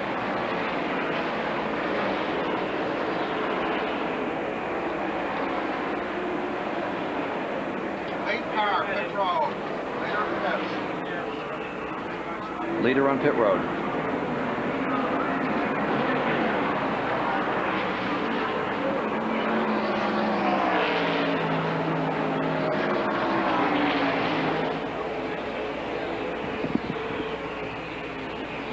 Look up here, sitting sideways. Leader on pit road, lap 235. Bill Elliott comes in. Leaders all taking this opportunity. Martin has come in. Remember, he has gone a lap down. The leaders all coming in, and the stop is made by Bill Elliott back underway, dominating this race. Who has dominated it before? We go back to 1966. Leroy Yarborough, driving for John Thorne in a Dodge, led 301 laps that year. This man, Bill Elliott, could break that record with the domination he showed. Here's Bob Barcia. Dale Earnhardt brings the car in. The crew has gone to work. Looks like it'll be right side tires. Now they come around to the left side. David Smith throws the jack under the car. Remember, this is a four-time world champion pit crew, and they are really earning their money today. They've had to bring Dale Earnhardt's car back from the brink of disaster. He's still out there turning laps. Earnhardt's pit, you should know, is right between that of Kyle Petty and Bill Elliott. A moment ago, Felix Sabatis, Kyle Petty's car owner, caught the eye of Mike Beam, Bill Elliott's crew chief, took the white handkerchief out of his pocket and waved it over his head, and then gave out a big laugh. Bob Barcia, while you're in the pits there, it seems like since Marcus had the trouble that Dale had moved out and started running a little bit harder. See if they've changed their strategy since they're having a little trouble if they're going to pick up the pace with their car. That's a good story that perhaps Dale Earnhardt is putting more pressure on now. Is running stronger. For a while he was just making time, trying to stay out here and score whatever points he could from attrition. But now he realizes that Martin is backing up a heap. 238 laps are complete, and after these pit stops under green, guess what? No big guess at all. Bill Elliott continues to lead. Davey Allison, however, is second. Brett Bodine is third. Kyle Petty is fourth. Ricky Rudd fifth. Morgan Shepherd is sixth. And Harry Gant is in seventh. Let's get a Goodyear Racing update. Got a spinner out of turn number 2. Believe that might be Rick Wilson's car that's come to rest out there, and caution is coming out right after this period. That's the second time we've seen that happen today. Right after they make these green flag stops, we get a caution flag. You know, the stop with Elliott took 4 tires where most of the leaders just took 2. So here comes number 75, Rick Wilson, back out after spinning and bringing out the 5th caution of the afternoon. 5th caution of the day comes at lap 240. That'll put the field all back together with 13 cars showing in the lead lap. Bill Elliott stays first. Davey Allison second. So it's Ford 1 and 2, a Buick, a Brett Bodine third, and Kyle Petty's Pontiac is fourth. Back once again under caution at the Charlotte Motor Speedway with 240 laps complete in the Mello Yello 500. And let's go down to the pit center with Mike Joy. Ken, this Goodyear Racing update, we have Busch Grand National and IndyCar Racing. Yesterday's $400,000 All-Pro Auto Parts 300 started by point standings, but it didn't stay that way long. Bobby Labonte in number 44 took an early lead, but Dale Earnhardt swept up through the pack, taking no prisoners with him and taking Bobby Hamilton and Dale Jarrett up along for the ride toward the front of the field. As we came to the halfway point, there's Earnhardt getting against Steve Grissom, recovered, kept on charging. Then it was Sterling Marlin to battle Earnhardt and go to the front and take the $25,000 halfway bonus. Then 15-minute halftime while the crews made adjustments. When we came back, Marlin and Dale Jarrett in 32 traded the lead back and forth. Close pursuit by Ward Burton, up and comer in number 9. Cecil Eunice blown engine. That was the only caution in the second half. Marlin edged Greg Sachs there at the wire by 12 car lengths to win it. Jarrett was third. Chuck Bound finished 13th, but his pursuer in the point race, Jimmy Hensley, was a lap down. Bound extends his lead with just 3 races to go in the season. On the kart IndyCar circuit, Al Unser Jr. sewed up the championship. Emerson Fittipaldi won the Grand Prix at Nazareth, Pennsylvania over Mears and Rahal. Unser, involved in a minor collision, went to the hospital with a mild concussion, but sewed up the kart championship. And finally today here at Charlotte, Ford Motor Company honored Chris Economaki with a Lifetime Motorsports Achievement Award. He'd already got to immortality. He's got his own Max race card. Happy birthday and congratulations, Chris. Let's go back upstairs. Let's go right to Chris Economaki, who's standing on his soapbox down there on pit road. Well, I think that there's so much been said of late about women and men's sports that I've got to say a few words on that. Auto racing for years was a man's sport until Tony Hullman, the president of the Indianapolis Motor Speedway, Chris, get off that. Opened the gate. Chris, get off your soapbox right now. To women a number of years ago. Christopher? Well, Chris, get off your soapbox. women are much a part and parcel of automobile racing these days. Chris, Chris, there's a gentleman up here named Bill France, that wants you to get off that soapbox right now. He has something to tell you. Well, you tell Bill France that nobody's going to get me off my soapbox. Well, he is right now. This is important stuff. Okay, I'll listen. Chris, I'm listening. On behalf of all the NASCAR members from all over the United States, we wish you a happy 70th birthday, and you've been a great credit to the sport. Well, that's very nice of you, Bill. Thank you very much. But I'm not going to get off my soapbox. Get off every now and then, no, Chris. No, seriously, we're talking about women in sport, the locker room scandals and so forth of women there. But automobile racing today has very much a place for women. Our pit reporter yesterday, Beth Tushak, an excellent woman. Our producer of this show is Patty Wheeler, a woman. There's some fine women racing drivers. Patty Moise, Lynn St. James, years ago, Janet Guthrie, Shirley Muldowney, Laurie John. And in the pits here, there's probably as many women as there are men. Of the 41 cars that took the green flag today, 21 of them are being scored by women and 20 by men. I want to borrow a line from Maurice Chevalier. Thank heaven for little girls.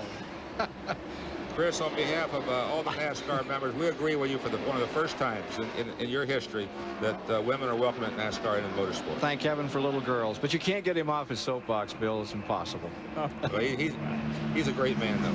Thanks for coming by for a moment. Just can't stop that Economaki once he gets on a roll. Let's get back to the race. We're back under green another time here. And as we do, happy 70th birthday, Father Economaki. On the backstretch, Bill Elliott stays first, Davey Allison in second. And Christopher decides he's going to deliver from his soapbox. It could be the president. It could be Bill France. He's going to go straight ahead, huh, Neil? I tell you, he's hard to deal with. He is a piece of words. In the third spot as we get back into the race, Morgan Shepherd, Harry Gant is in fourth, Michael Waltrip fifth, Derek Cope is in sixth. 244 laps are complete, about 90 to go. That's right. You're saying in third spot is so-and-so, but look here, here's number 17 on third spot on the racetrack. Darrell's showing some muscle now, like he's trying to get some of his time back. Yeah, Darrell Waltrip running a lap down to the 17, trying to get back a lap here, and he's only showing one lap down. But for the moment, it is still Elliott dominating this race as we haven't seen it. Got a car in the wall. Car in the wall. Big trickle off the fourth turn. And he slams into another car. Bobby Hillen getting hit. The 66 car, the Trop Arctic car, bouncing off the wall. And then he collects Hillen in the 8. Hillen's car is directly below the start-finish line, pointed in the wrong direction, up toward turn number 4. And look at the side of that. Savaged after that 160-mile-per-hour crash coming out of turn 4. The field is racing back to the line, and Hillen's number 8 is pulled right out across the start-finish line. Boy, it looked like Trickle got him the wall up in the middle of 3 and 4, came off the wall, and Hillen got into him, and he's sitting in a terrible place on the racetrack. Boy, that can really get you hurt. He was lying down there against the wall. Here is the 66 car in trouble up there in that turn 4, which has been the critical part of the track. Nails Hillen. Hillen had nowhere to go, and Dick just couldn't hold it against the wall. He was trying to hold the car against the wall, and the steering probably broke on it, just pushed right in front of traffic. And we've got to remember that Dick Trickle has an injured leg. He hit that wall hard. Yeah, he went across driver induction day on crutches, so he's still having a lot of trouble with it. There's the end car. 245 laps complete when this incident took place, showing 247 when they come by this time. This car right here is the one that had the head cam on the helmet. If that thing was running when this happened, you're going to see what a jolt this was. Be some kind of impact on car number 66, the Trop Arctic car of Dick Trickle, as he begins to unhitch, climb out of that thing. Here it is again. He had already gotten in the wall one time, a little further back. The car goes up, takes a straight shot in the wall, rear end's knocked back to the right on the car. Right now he's hanging on. The right front's destroyed, the right rear's knocked back, and he can't keep the car where he wants to go. The car's going to go in any direction it wants to go with the right front ripped off. And this time Hillen's coming in here, nowhere to go. Wham, right in the left side then. Boy, it wiped out that car in a hurry. Hillen, a victim of circumstance, and full speed from the in-car camera. Part of the track. Here we go. Here's the in-car camera up loose in the top of the track, trying to hold it back. The natural thing to do is steer to the right, try to correct the car. The car got a real big bite back in. There's the second lick from Hillen, and that was a real strong jolt to the left side of the car. And there's Dick shifting gears, trying to keep going. He's walking fine without his crutches. Look at him. He's a tough old geezer, though. I'll tell you, you can't hurt these old guys. 49-year-old winner of 1,000 races. Won the first race he was ever in. And Dick Trickle out of Wisconsin Rapids, Wisconsin, walks away from a bad one here at the Charlotte Motor Speedway. Here's Bobby Hillen moving away from car number 8. And we'll be back with more live on TBS of the 500 at Charlotte on this autumn afternoon. Welcome back to Charlotte Motor Speedway. We've all had Robbie Moroso on our minds this week, and there's something that I'd like to say. But Ricky Rudd really said it better than anybody could. I'm just going to let him speak for all of us. Rob had a tremendous future. Like I say, Rob was a human being. He made a mistake. But by no means should you hold that against him. I mean, you know, he lived a good life. He was a good person, but you know, here you got a talented race car driver. Let's look at it like this. You know, the best drivers in the world, Rob was one of them. He couldn't handle alcohol and driving. Why should a young kid on the street think he could do it when you've got the best in the world as far as driver merits? Couldn't do it. Kids shouldn't try it. I'll tell you what, we've been talking all week long off and on about the radio stuff. Let's go down to Pit Center. Mike, Joy, and Barry Dodson, they've got an update on this for us. Well, Neil, let's take a look at the differences between these two tires. If you stand them up, here's what they look like when they come out of the mold. The bias ply tire has a very definite look before you mount it up than the radial, Barry. Yes, it does. The bias ply tire has a dip right here, as you can see. You can inflate that tire, but this dip actually won't come out until you're maybe at the end of a run, 90 miles. By then, you've worn these edges off. This is an 88-inch right rear tire on Neil Bonnett's race car. At the end of that 90-mile run, it might be 89 inches. It's an inch bigger than it was. Let's take the radial straight across. You can set a can of STP right here. It won't go anywhere. This tire is 88 inches. At the end of 90 miles, it's still 88 inches. Like Bill Elliott said, it's a great product. We just need to learn more about it. The big plus for the radial, it's almost puncture-proof. So when this bias ply tire grows an inch over the course of that run and the radial stays constant, if the car is really hooked like Elliott's is today, it stays hooked. That's exactly what you're seeing with number 9. And we've been seeing it all day long. Let's go back upstairs. Barry, you know, we've seen that happen a lot of times, and you'll see during the course of a day a guy take the lead, he might drive off, and all of a sudden he fades. When you get into the radial tire, the guy that's dominant is going to stay dominant. We're seeing some of that, Johnny. There's one thing I would like to follow up on the Ricky Rudd quote he made recently. And Ricky Rudd asked us to make sure that everyone out there watching knew it. One of the major newspapers in North Carolina erroneously put in that Ricky Rudd had been arrested for driving under the influence. And it went in the paper, and everyone immediately started pointing fingers. But in the real case, made the front page.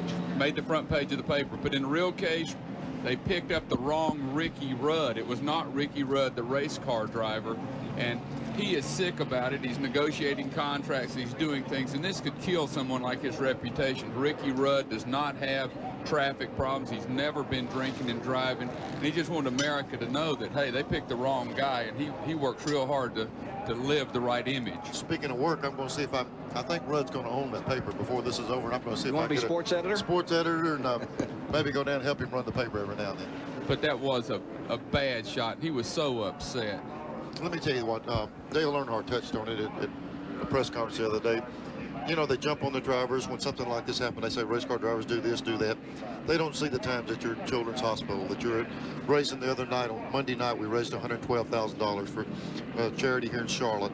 Every one of these drivers participate in some way, away from the racetrack, trying to help the general public.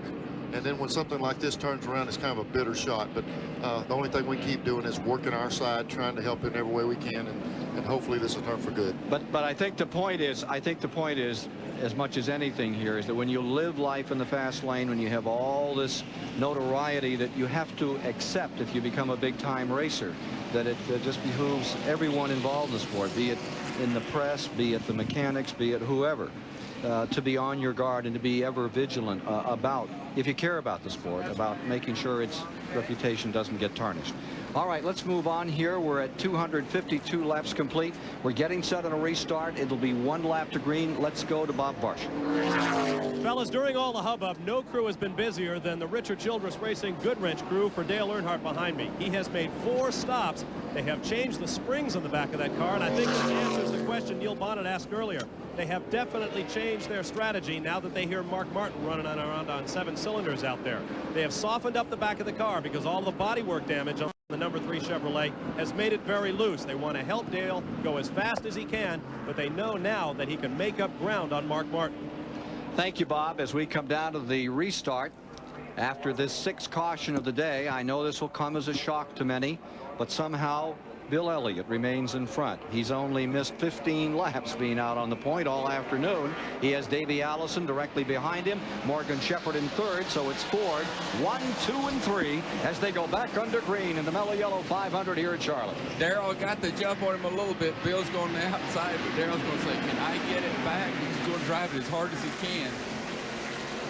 Yes, sir. He'd love to have this lap back, put him back in contention. Indeed, he's running just 1 lap down, now in 12th, 11 cars in the lead lap. And look at Darrell work for it on the bottom of that Chevrolet. Those Fords on the outside, for the moment, seem to have the advantage. Waltrip not giving much ground as they come around to complete this lap at speed. Old Davey Allison sure jumped in there. I thought for a second he might be able to take them 3 wide and get the lead. But Davey Allison's running well, ran well all week in practice. Pushed up a little bit there. Here comes Darrell back. Nobody able to contain Elliott in the number 9 car. Here's the 15 and the 33. Dave Marcus on the bottom. Remember, he's driving injured. He's been on crutches since July down there at Daytona. Shepherd in 3rd. Harry Gant in 4th. Back in 5th is Bodine in that green and white Buick, number 26. Kyle Petty is 6th. Cope is 7th. Dale Jarrett falls to 8th. Ricky Rudd just moving around him. Rudd takes 8th. Dale Jarrett now 9th. Alan Kowicki 10th, and Michael Waltrip rounds out the cars in the lead lap, running 11th.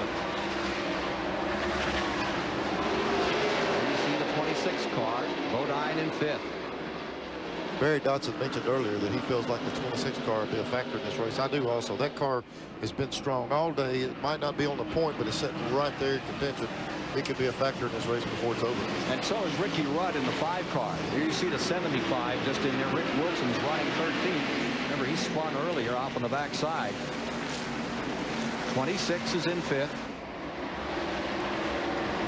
In case you wonder what that is, coming out of the green car, that's a yellow ribbon. They furnish yellow ribbons to put inside of these race cars in honor of the guys overseas, and all of a sudden we got a yellow ribbon going out the window. I doubt seriously if they'll black flag for that one. No, they will not black flag for that one. Here's Elliott drawing away once again. Just bidding adieu to the rest of the field as we take a look at the running order for you race fans on all the participants still out here motoring in this Mello Yello 500. Elliott stays first. And stays first, and stays first, and stays first. He's got it locked in there. It's going to be hard to handle. Here's Elliott in first. Davey Allison now 30 car lengths behind. Doesn't take him long to get out in front. That's what scares you about something like that when you're racing against a guy that's that strong. When he can open that kind of lead and just sit there, he's got some muscle. You know, if he's got to struggle to get away from you, but that doesn't take but 2 or 3 laps, and Bill's got the distance he wants, and then he just sit there. Comes Davey. And there comes Bill Elliott. Elliott fell to the inside. I don't know. He's going slow, or did he let him go by? Now he's picked the pace back up.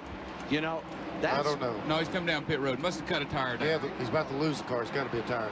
Must have cut a tire down. Number 9, who has dominated the race, Elliott on pit road. What I love about race fans, he probably got the loudest ovation when he started the race in introduction. They were all for him.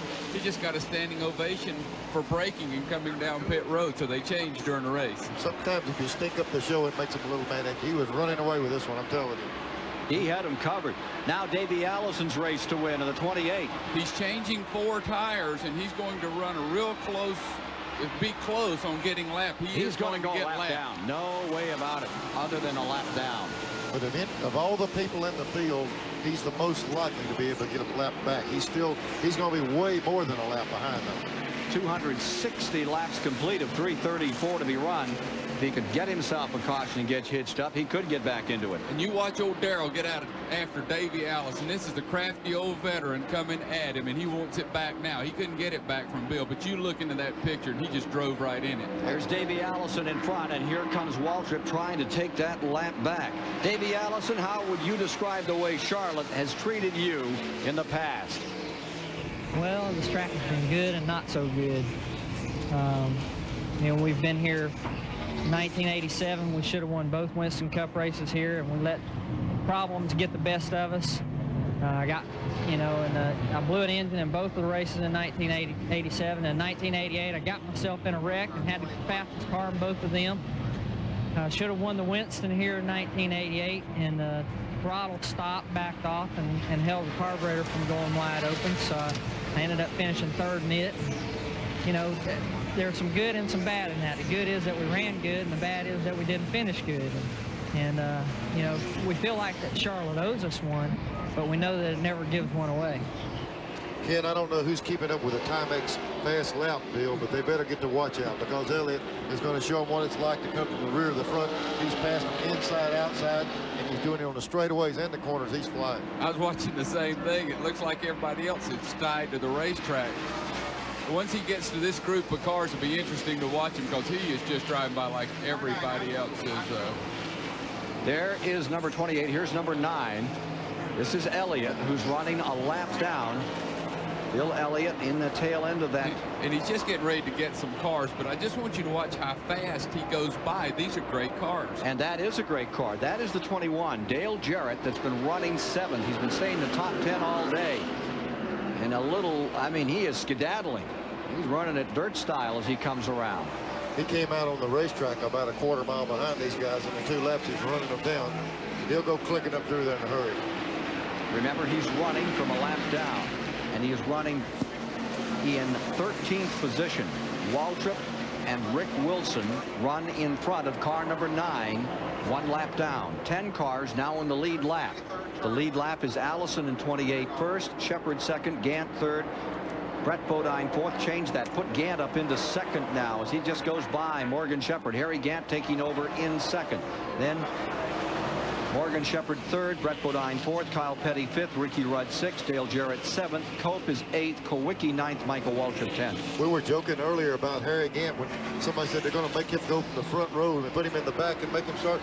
That's Harry's strategy. He's always known to be sitting back there. All of a sudden, it's time to win the race. Who shows up? Harry Gant. He's came from last, and he's right in contention now. Here he is in the 2nd spot, trying to close on Davey Allison.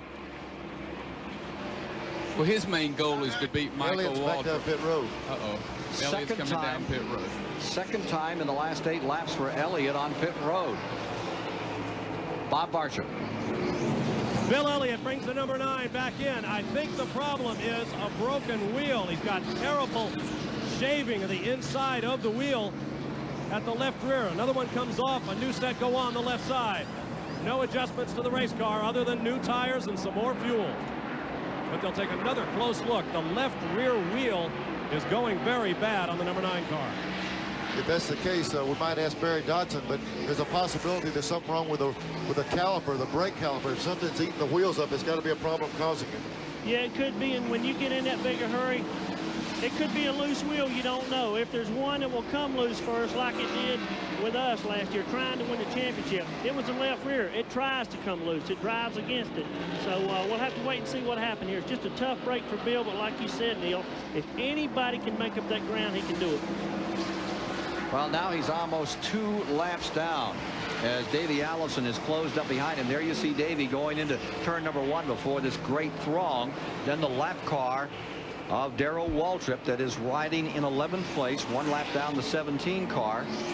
And moving up behind Davey, here comes 33. Harry Gant closing in that 33 Oldsmobile car that started from the rear of the field. Morgan Shepherd's number 15 is 3rd. Brett Bodine is in 4th. And right behind him in 5th is Kyle Petty. Actually, there's about 10 car lengths between Brett Bodine and Kyle Petty. Elliott led 242 laps when he pitted 10 laps ago. Like we said earlier, everything was just too easy. It seems like when that happens, something will go wrong on it. Now here's a guy leading the race, and we're just bragging on him going down the back straightaway. And then he has this trouble, then turns right around and has another problem. You see Gant in the 33, continuing to try to clip time away from Davey Allison in the 28. As the complexion of the race has had another major change. A major change in the championship battle earlier as the wheels literally fell off the effort of Dale Earnhardt in the championship race. Now, Mark Martin has had problems. He's backed up running in 14th position, and he's running on 7 cylinders.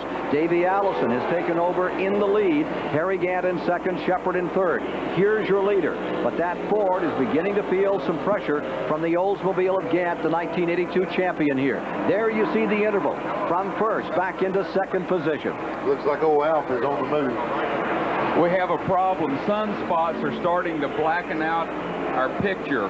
It'll come back shortly. The audio will stay good, so don't turn us off. We're going to be right back here in a minute as soon as I can get these sunspots cleaned up.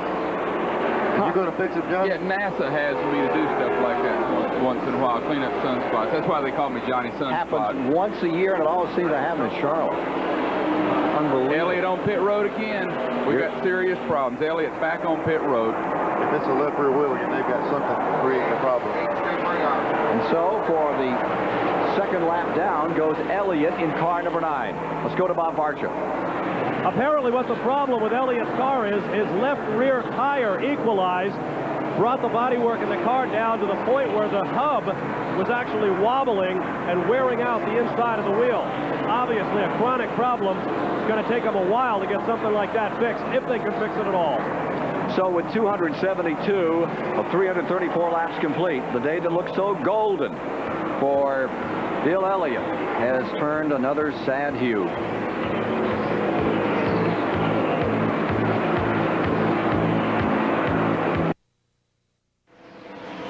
Back with you once again at the Charlotte Motor Speedway with 276 laps complete, and we understand the sunspots have gone away. I guess that must happen only on Economaki's birthday or something.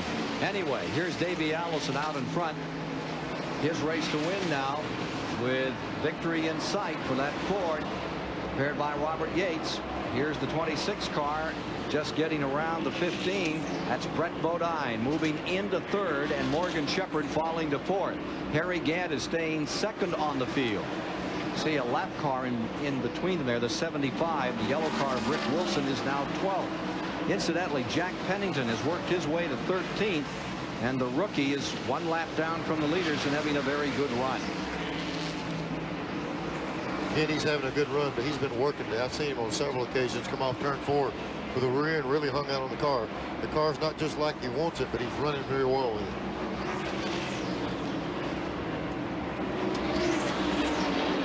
Here's Davey just cruising right along. It seemed like it shifted over from Bill to Davey. There's Darrell just barely in the shot there. Darrell was on the verge of getting his lap back, and he hasn't been able to get up there with him yet. Ernie Urban going another lap down with the nose all sawed off his car. Big smoker. Looks like going the 12 car. Going down into turn number 1, and if it is the 12, then Hut Strickland, who had a good start here today and then got backed up in the midst of the race, Let's see what that is. Indeed, it looks like Bobby Allison's car number 12. It's on the bottom of the racetrack, but is not bringing out a caution at this moment. I know that Elliott is several laps down now, but he's on the verge of getting one of those back. He's coming up on Darrell, and then he'll be right back up on Davey. In the racing business, there are a lot of different situations out on the track. We asked Davey Allison what the worst situation could be. The worst thing that could happen would be to be sitting in the middle of the racetrack, you know, with oncoming traffic, racing back to the yellow flag. That's the worst thing that could happen. And, you know, the suspense would just tear you apart. Hopefully nobody would hit you, but, you know, that's one of the most frightening things about this business. And when you sit down and think about it, it's scary. So I put it out of my mind. I don't think about it. Don't ask some kind of question. Well, that's the worst situation for him. I think the worst situation I ever saw was when he went across a guardrail at Darlington. His car erupted in fire. We all knew he was in the car. His daddy pulled up, stopped, jumped out of his car, went in and stuck his head in a burning race car to save his son, and Davey had already hit the road.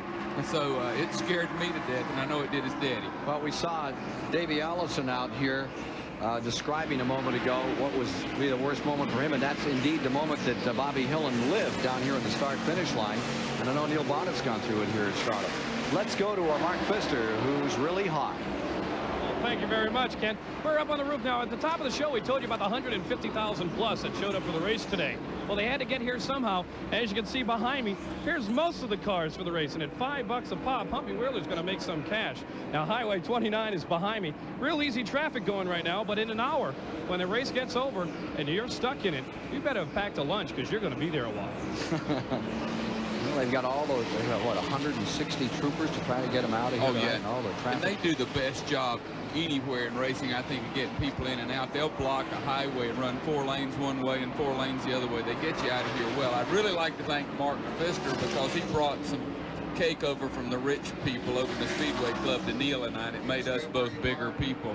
I'll take back some of the bad things I've said about Mark in the past. Just some of them. Look at number 9. Down here, we just see where Harry Gant makes some mixed up with equalized tire. Bill Elliott had trouble with equalized tires. Several other drivers have had the same trouble.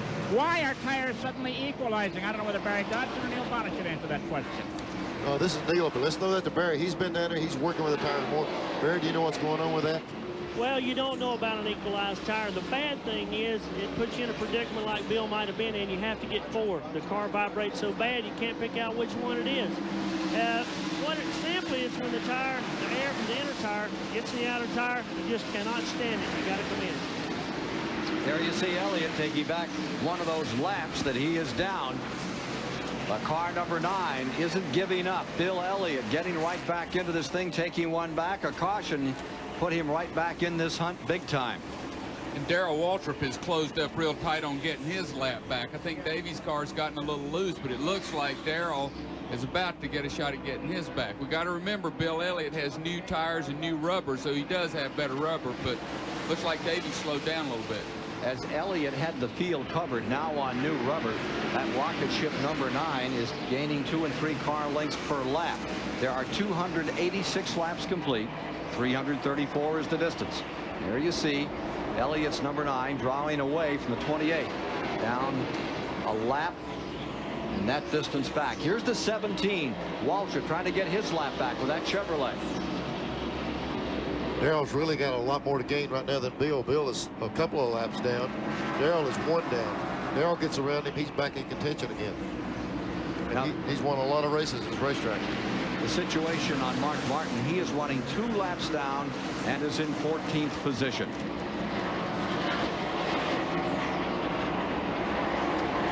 To give you a little more insight on where that is with Dale and with Mark, since they had the last caution, Mark and Dale are still, they haven't changed anything. Dale hasn't been able to make a lap up on Mark, so Mark's staying in the same lap with Dale, so that wherever they stood before, they're just about at that level now.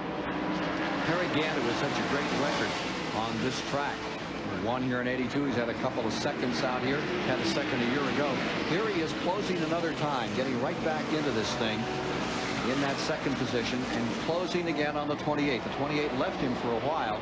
Now he's finding him another time. Well, you can see on pit road Harry Gant's crew standing over the wall. Sign man's there waiting for him to come in. But so I guess Harry feels like he had a problem with the car, but now he's pulling off again. So maybe they don't have a problem.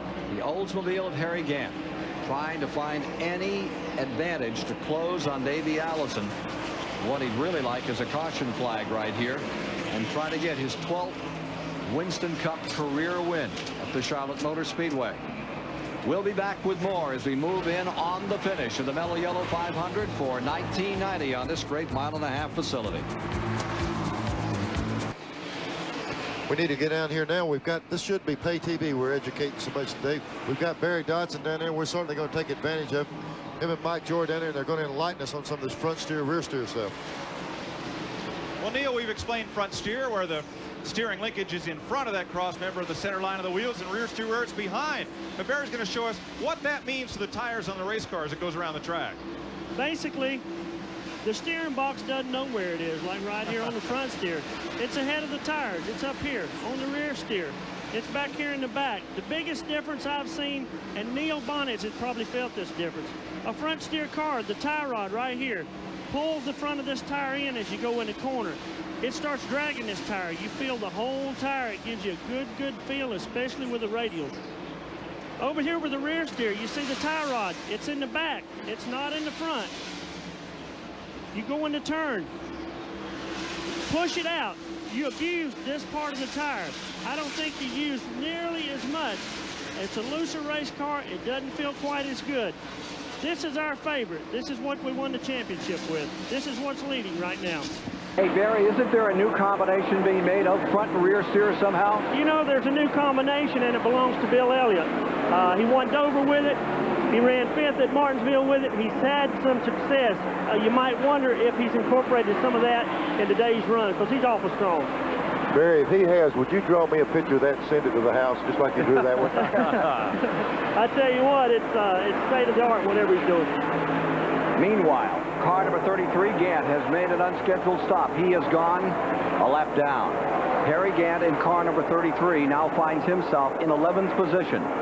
1 position behind Waltrip, a lap down, in 10th. 9 cars are in the lead lap. Michael Waltrip is that 9th. Then Kowicki 8th. Cope in 7th. The sunspots came back, folks. I hate that. I thought I had them cleaned up. Just listen to us. We'll let you know exactly what's going on, and I'll have this thing fixed in about 2 minutes. Takes about 2 minutes for them to go by? Well, no, I control sunspots, and I didn't realize that, you know, this was a big thing, and I didn't know Chris was having a birthday. I'll get it straightened out. Seriously, folks, there are some sunspot problems today, and it's interrupting our signal some, and they expect them to go about a couple of minutes and clear out again. The situation is this: Davey Allison's 28 is first, Morgan Shepherd is second, Brett Bodine is third, Kyle Petty is fourth, Ricky Rudd fifth, Dale Jarrett sixth, Alan Kowicki seventh, Derek Cope in eighth, and Michael Waltrip in ninth. And now there's a change of position as Michael Waltrip goes up to eighth and Derek Cope falls into that ninth position. More of the Mello Yello 500 from Charlotte after these messages. Our coverage still has the problem of sunspots, folks. We're at 302 laps here at the Mello Yello 500 Charlotte Motor Speedway with Neil Bonnet and Johnny Hayes. I'm Ken Squire topside, watching as the 17 car. That's Darrell Waltrip takes his lap back and gets in the lead lap, going around the outside, and Davey Allison is ready to make his final pit stop. He's coming down pit road as he completes lap 303 to make this stop. Final time in. Let's see if it's going to put rubber on or just top the tank. Got right sides up there right now, going with the rights. I don't see him working on the left side. He must be going right side only. Good stop, 11.5 seconds for a couple of tires and fuel. And away goes Davey Allison back into the hunt. One thing about 11.5 second stop, there's no way they could have gotten that car full of gas. Harry Gant off the pace on the back stretch. He's in serious trouble because he was just in for a pit stop. Harry Gant is idling back in, and since we're still having trouble with sunspots, let's pause for another commercial message, and hopefully at the return we'll be ready to bring you pictures live from Charlotte of the finish to this exciting race. Our coverage from And the satellite is being bothered by sunspots, and it continues at this time, for which we apologize, but there's not much we can do about that, except tell you that we're at Charlotte and we're watching a dandy race with 307 laps complete. Pit stops are the order of the day. Davey Allison has just pitted, and that gives Kyle Petty a shot at first place with his Pontiac. Kyle is now first. Michael Waltrip is showing in second. Third is Derek Cope. Fourth is Bodine, and we're into a period of pit stops. Dale Jarrett's number 21 has pitted once and is pitting again. Davey Allison has come to fifth with 309 complete, and now number 42, Kyle Petty, is coming in for fuel and tires. When we saw the 21 come in, this is its second stop. It did not take on rubber. Now it's come back in the second time. They're taking gas only there, so on car 42, Kyle Petty. On Kyle Petty, just gas only, so they want to get back out there. Taking the gamble, 334 the distance, 310 complete this time by. Neil Bonnet, what do you think? Well, I tell you, these guys are gambling right now, just like with Kyle, taking nothing but fuel. He closed him up. Davey just in front of him, but the only problem is Davey has tires on. So these guys are starting to play strategy in the pits.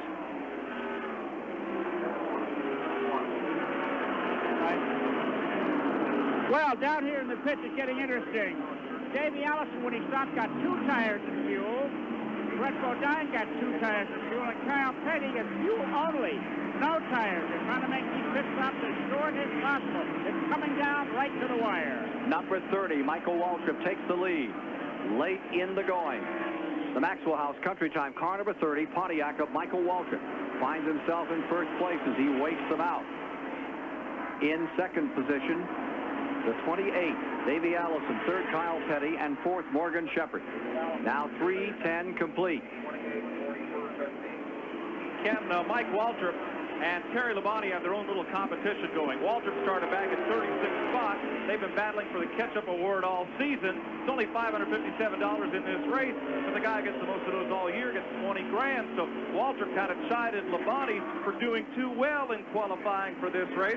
Terry started up in the 19th position, so Mike stands to gain a lot more spots. He let Terry have it on that one.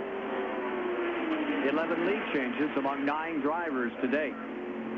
Let's see who's going to be next to come on pit road as Michael Waltrip. Earnhardt is back in another time. If you're just joining us, the wheels literally fell off his campaign for the national championship when the lug nuts were not tied up on the left side. They weren't tidied up. They came off, and one wheel rolled all the way through turn 2. It put him 7 laps down. But then Mark Martin's number 6 lost the cylinder, and Mark Martin is backed up into 14th spot on the tail end of 1 lap down, almost 2 laps down.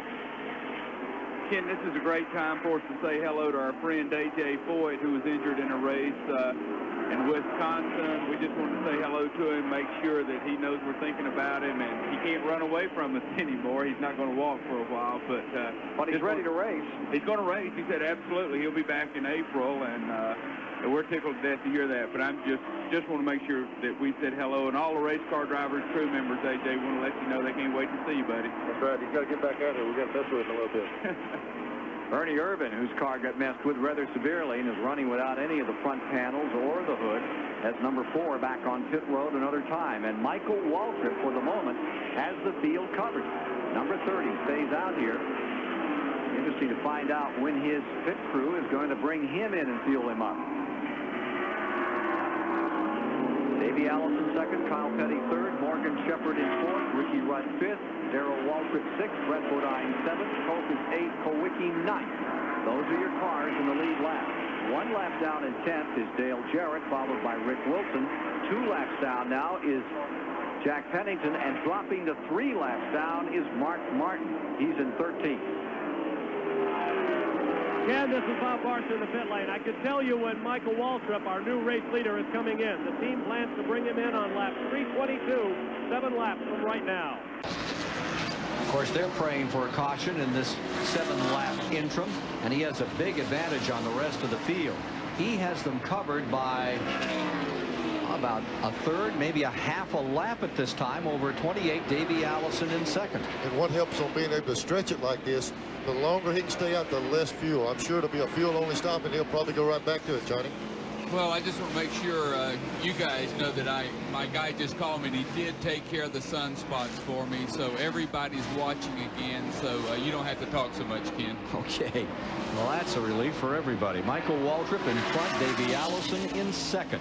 And the interval is about half a lap to decide it here. There you see the number 30 car of Michael Waltrip looking for that first Winston Cup win. He has to make a fuel stop, and it will come 6 laps from now. There's Darrell Waltrip coming down pit road. He was back in the lead lap, and this is going to put him back again. Running in 6 as number 17 comes on pit road. They're taking gas only also, so it'll be interesting to see how he does with the others on the pit stops, but he's just taking gas only. 81 winner back out, and for the moment, Michael Waltrip stays in the lead. Davey Allison second, Morgan Shepherd third. But Michael will have to pit. By half a lap, he leads with 3:18 of 3:34 complete. Get ready for this pit stop. It'll be a quickie on Michael Waltrip.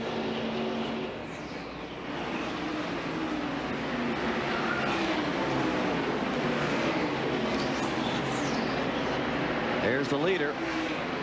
And it's a long way back to that line before you find Davey Allison.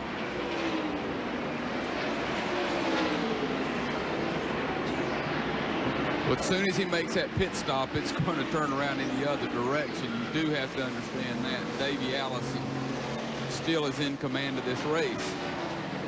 As soon as Michael makes his stop, Davey's going to pick up about 10 or 12 second lead on him, I think.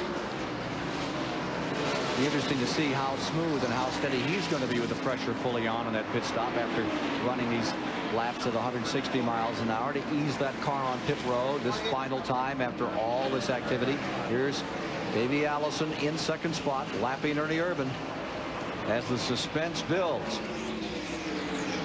Michael Waltrip, who's never won a Winston Cup race, who's now broken in on the Grand National circuit and tasted victory a few times, has the lead for the moment. But he is faced with a quick pit stop late in the going. Davey Allison working there in second spot, and behind him comes Morgan Shepherd, number 15, in third. Field getting spaced out a little at the end of this event. The 30 of Michael Waltrip.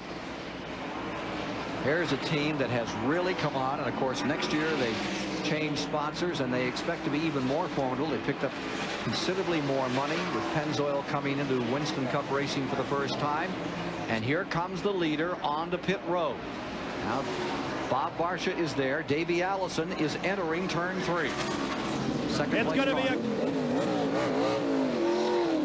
It was a gas-only stop for Michael Waltrip, and he leads here like a top fuel dragster. But I bet that nozzle wasn't in there for more than a second and a half. If he needed that gas, I'm not sure he got enough.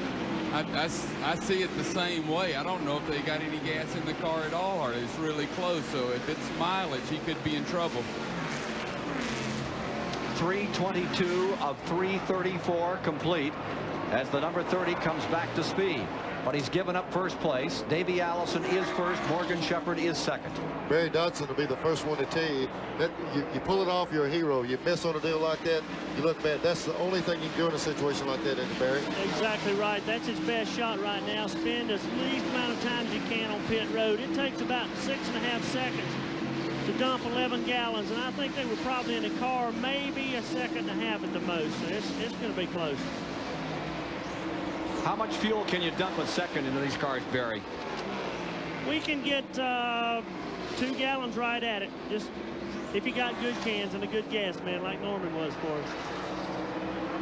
And that wouldn't carry him to the finish.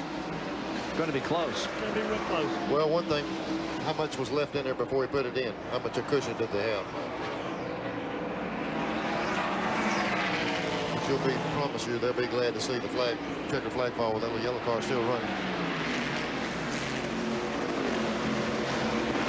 Now there's the leader. Davey Allison deployed in first. Morgan Shepherd is in second. Michael Waltrip is third. Kyle Petty is fourth. Ricky Rudd fifth. Kowicki sixth. Brett Bodine seventh. Derek Cope in eighth. Those are the cars in the lead lap.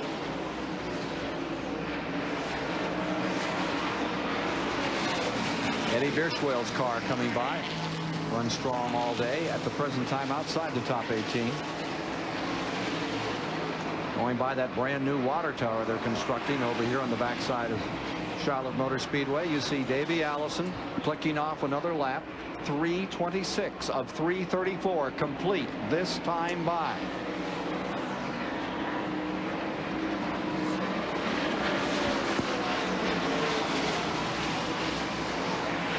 Richard Petty's car number 43 on pit road. Unofficially shown in 18th. Double check that on Richard Petty's position, car number 43. As we watch Davey Allison backside continuing to work on a victory in his 115th Winston Cup start. He has collected 7 Winston Cup checkered flags thus far in his career. Has 1 win this season. That at Bristol, Tennessee on the high banks. Bass Spring on those 35-degree banks. He came home victorious. Trying to add to some $2,300,000 he's collected since he went into Winston Cup racing. Ford in first, Ford in second, Pontiac third. Allison, Shepard, Waltrip, top 3.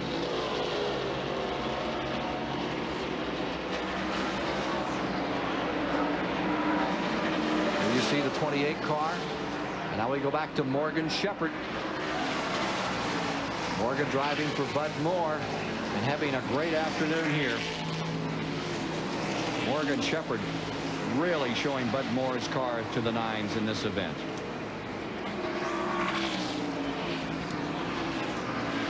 Let's take a look at that interval another time between Morgan Shepard and the 15 and this 28 car out in front.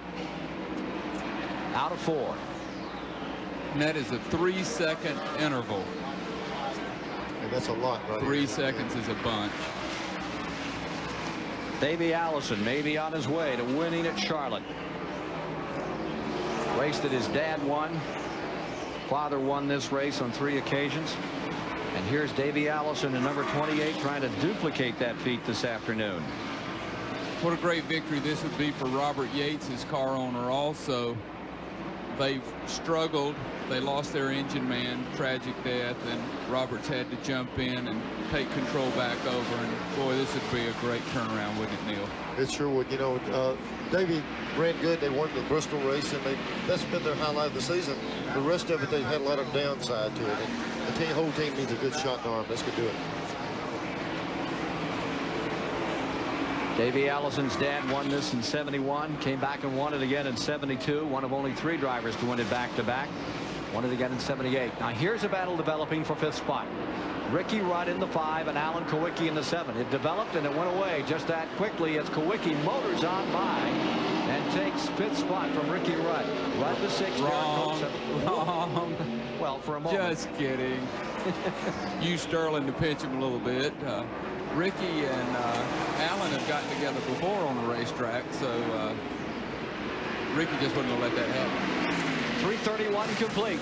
Down to the finishes. These two aren't letting each other go. Davey Allison stays in first. Morgan Shepard in second as the laps trickle down. It was almost like Ricky didn't know Alan was for position on the racetrack. And said, wait a minute, the alarm clock's gone off here. Hey, this guy's going by. I got to go back to work. You see Alan run up on him, but Ricky's really using the traffic good. He has some traffic in front of him, but he will use that traffic, and he will glance in that rear view mirror that you discussed that program on how it worked. This track will wear you down, too. Yeah, right now the cars and the drivers are worn down. Davey Allison with a couple to go. Scoots around out of turn number 4 and brings that Robert Yates Texaco Haviland car back to the line. White flag is out on Davey Allison. Well, his dad won this race for Bud Moore. Won it for Holman Moody. Won it for Junior Johnson one time. I'm sure Davey Allison's going to want to win this one for Raymond Fox. Yes, indeed. Raymond Fox, who built so many great engines over the years for so many great teams and was lost the week of the Die Hard 500 down at Talladega this year. Down to the line, last lap, checkered flag getting ready to fall on Davey Allison, waving as he crosses the stripe. And the Robert Yates team with Davey Allison, the Alabama gang. And look at this battle coming to the line. 7 and 5 for fifth spot. Wheel to wheel to the stripe. They touch. Quickie. That's about as close as we could get that one for you. Fifth place to Alan Kowicki. Sixth to Ricky Rudd as they duel right to the line. Morgan Shepherd gets second. So Ford gets first and second. Michael Waltrip with a dandy day heads third. Kyle Petty fourth. Alan Kowicki, as you saw, in fifth. Derek Hope on seventh. And Brett Bodine in eighth. A lap down in ninth. The stripe will be Darrell Waltrip. Excitement for this Robert Yates team. They've worked long and hard, and this is a big win for them. We'll be back to meet Davey Allison, the winner of the Mello Yello 500 here on TBS. 1990, a great year for Davey.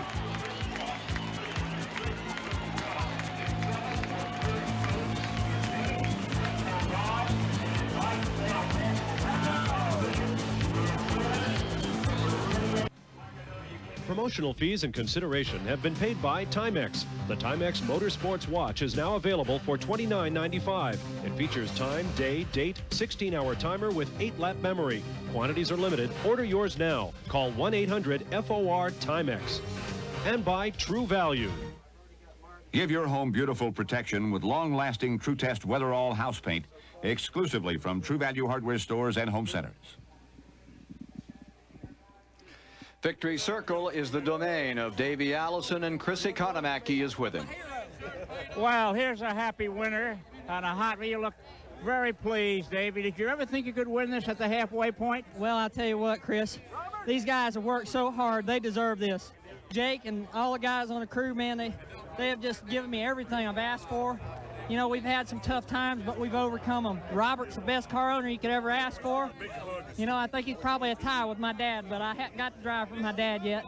That may happen one day, but right now, Robert's the best. You know that you ran a lot of the top guys into the ground, you and the racetrack. How was your car in the closing stages? Car was perfect. We started off a little bit too loose, and Jake told them guys what to do to it to tighten it up. And we made some adjustments on 3 different pit stops, and the car got just right. And all we did was put tires on it from there on and just tried to run smooth. You know, I hate to see Bill Elliott have problems, but that happens in racing. We lost 2 here because of problems that we should have won, and we'll take this one. Chuck Kosich and the Haviland guys are all here. It's a big day for you. Got enough energy to celebrate tonight? You better believe it. Okay, there it is from the winner. What a great job by Davey Allison. Well, our Timex Speed Track computer got a real workout today. First, Ernie Irvin up there at 167.78 miles per hour. But the fastest lap of the day on this watch was Bill Elliott, 32.07 seconds. And Timex Speed Track computes that to 168.40 miles per hour. All of Bill's crew will get a Timex Speed Track stopwatch. We'll have other things to update here from the Charlotte Motor Speedway. Let's go to Bob Varsha. Michael Waltrip, a fine third-place finish today. Michael, you kind of rolled the dice there at the end, and it didn't quite work out. Well, we had a plan, and it was a great plan. When that caution was out at the end, we decided to come in, give up some track position, but get me some fresh tires and get some more fuel because fill it up to the top. And we knew if we had to make a green flag stop, it would be a brief one, and that would catch us right back up. And it worked. We had hoped to run a little bit better and maybe caught the front 2, but I'm real happy. We ran strong as the day wore on, got better and better, and it showed at the end.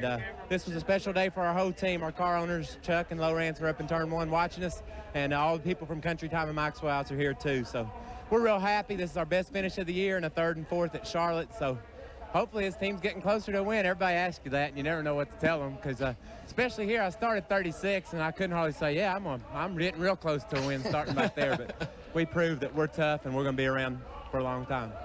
Third-place finisher today, Michael Waltrip. We'll be back to sum up the results and all of the action from the day's events here at Charlotte after this. Activities continue for Davey Allison. As for Bill Elliott, though he may not have won the race, he was a runaway winner of our True Value Hard Charger competition today. 1,892 points on the day.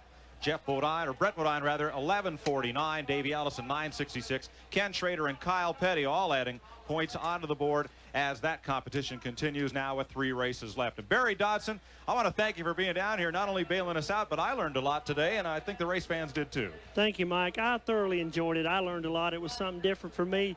The best part today, Davey's win. I know little Raymond Fox is in the pit area with him.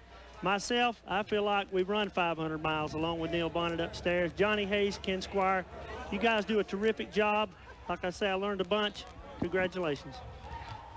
Well, thank you, sir. And that's the story of the day right there. Davey Allison's pulled it off with his family smiling in victory lane. Bruton Smith, chairman of the board of the Charlotte Motor Speedway, alongside. It's over for today. Gentlemen, a closing thought from first you, Neil Bonnet. That looks like one of my Hueytown neighbors sat there. You know, I'm certainly glad to see Davey win the race. And one thing that's, you know, kind of hurts is to see the 2-point guys have trouble. Both of them have trouble, but we've got some more races to go, and maybe they can get back on track. John Hayes. Great race. Enjoyed it. Congratulations, Davey. I'm tickled to death for Raymond Fox's family. Look at that crowd. As we've said before, this is the track where for the past 31 years, it's been a record crowd every year. No exception this year. They came to see the battle in the point standings. As it ends today, unofficially, it's 44 points in favor of Mark Martin, 3,985 to 3,941. But they came to see the event, the festivities that always mark Charlotte as something exceptional. And they came to see a race that's always special. This particular race, this 500-miler, sets it off for the rest of the year. 2 weeks from now, they move to Rockingham, then across the country to Phoenix, Arizona, and then back in November to decide it all for 1990 at Atlanta, Georgia. Our pleasure here on TBS to bring you this event. We'll be here for the next 3 years for all the excitement of the Coca-Cola 600 and the Mello Yello 500, as well as Richmond International Raceway's great events. Thanks for joining us this afternoon. Our congratulations to the Alabama gang for putting it all together this afternoon in such grand style. And to all these great competitors who give their all every week in Winston Cup racing. It's the best. For Neil Bonnet, Johnny Hayes, Mike Joy, Chris Economaki, Bob Varsha, Mark Pfister, Barry Doxson, I'm Ken Squire saying good afternoon.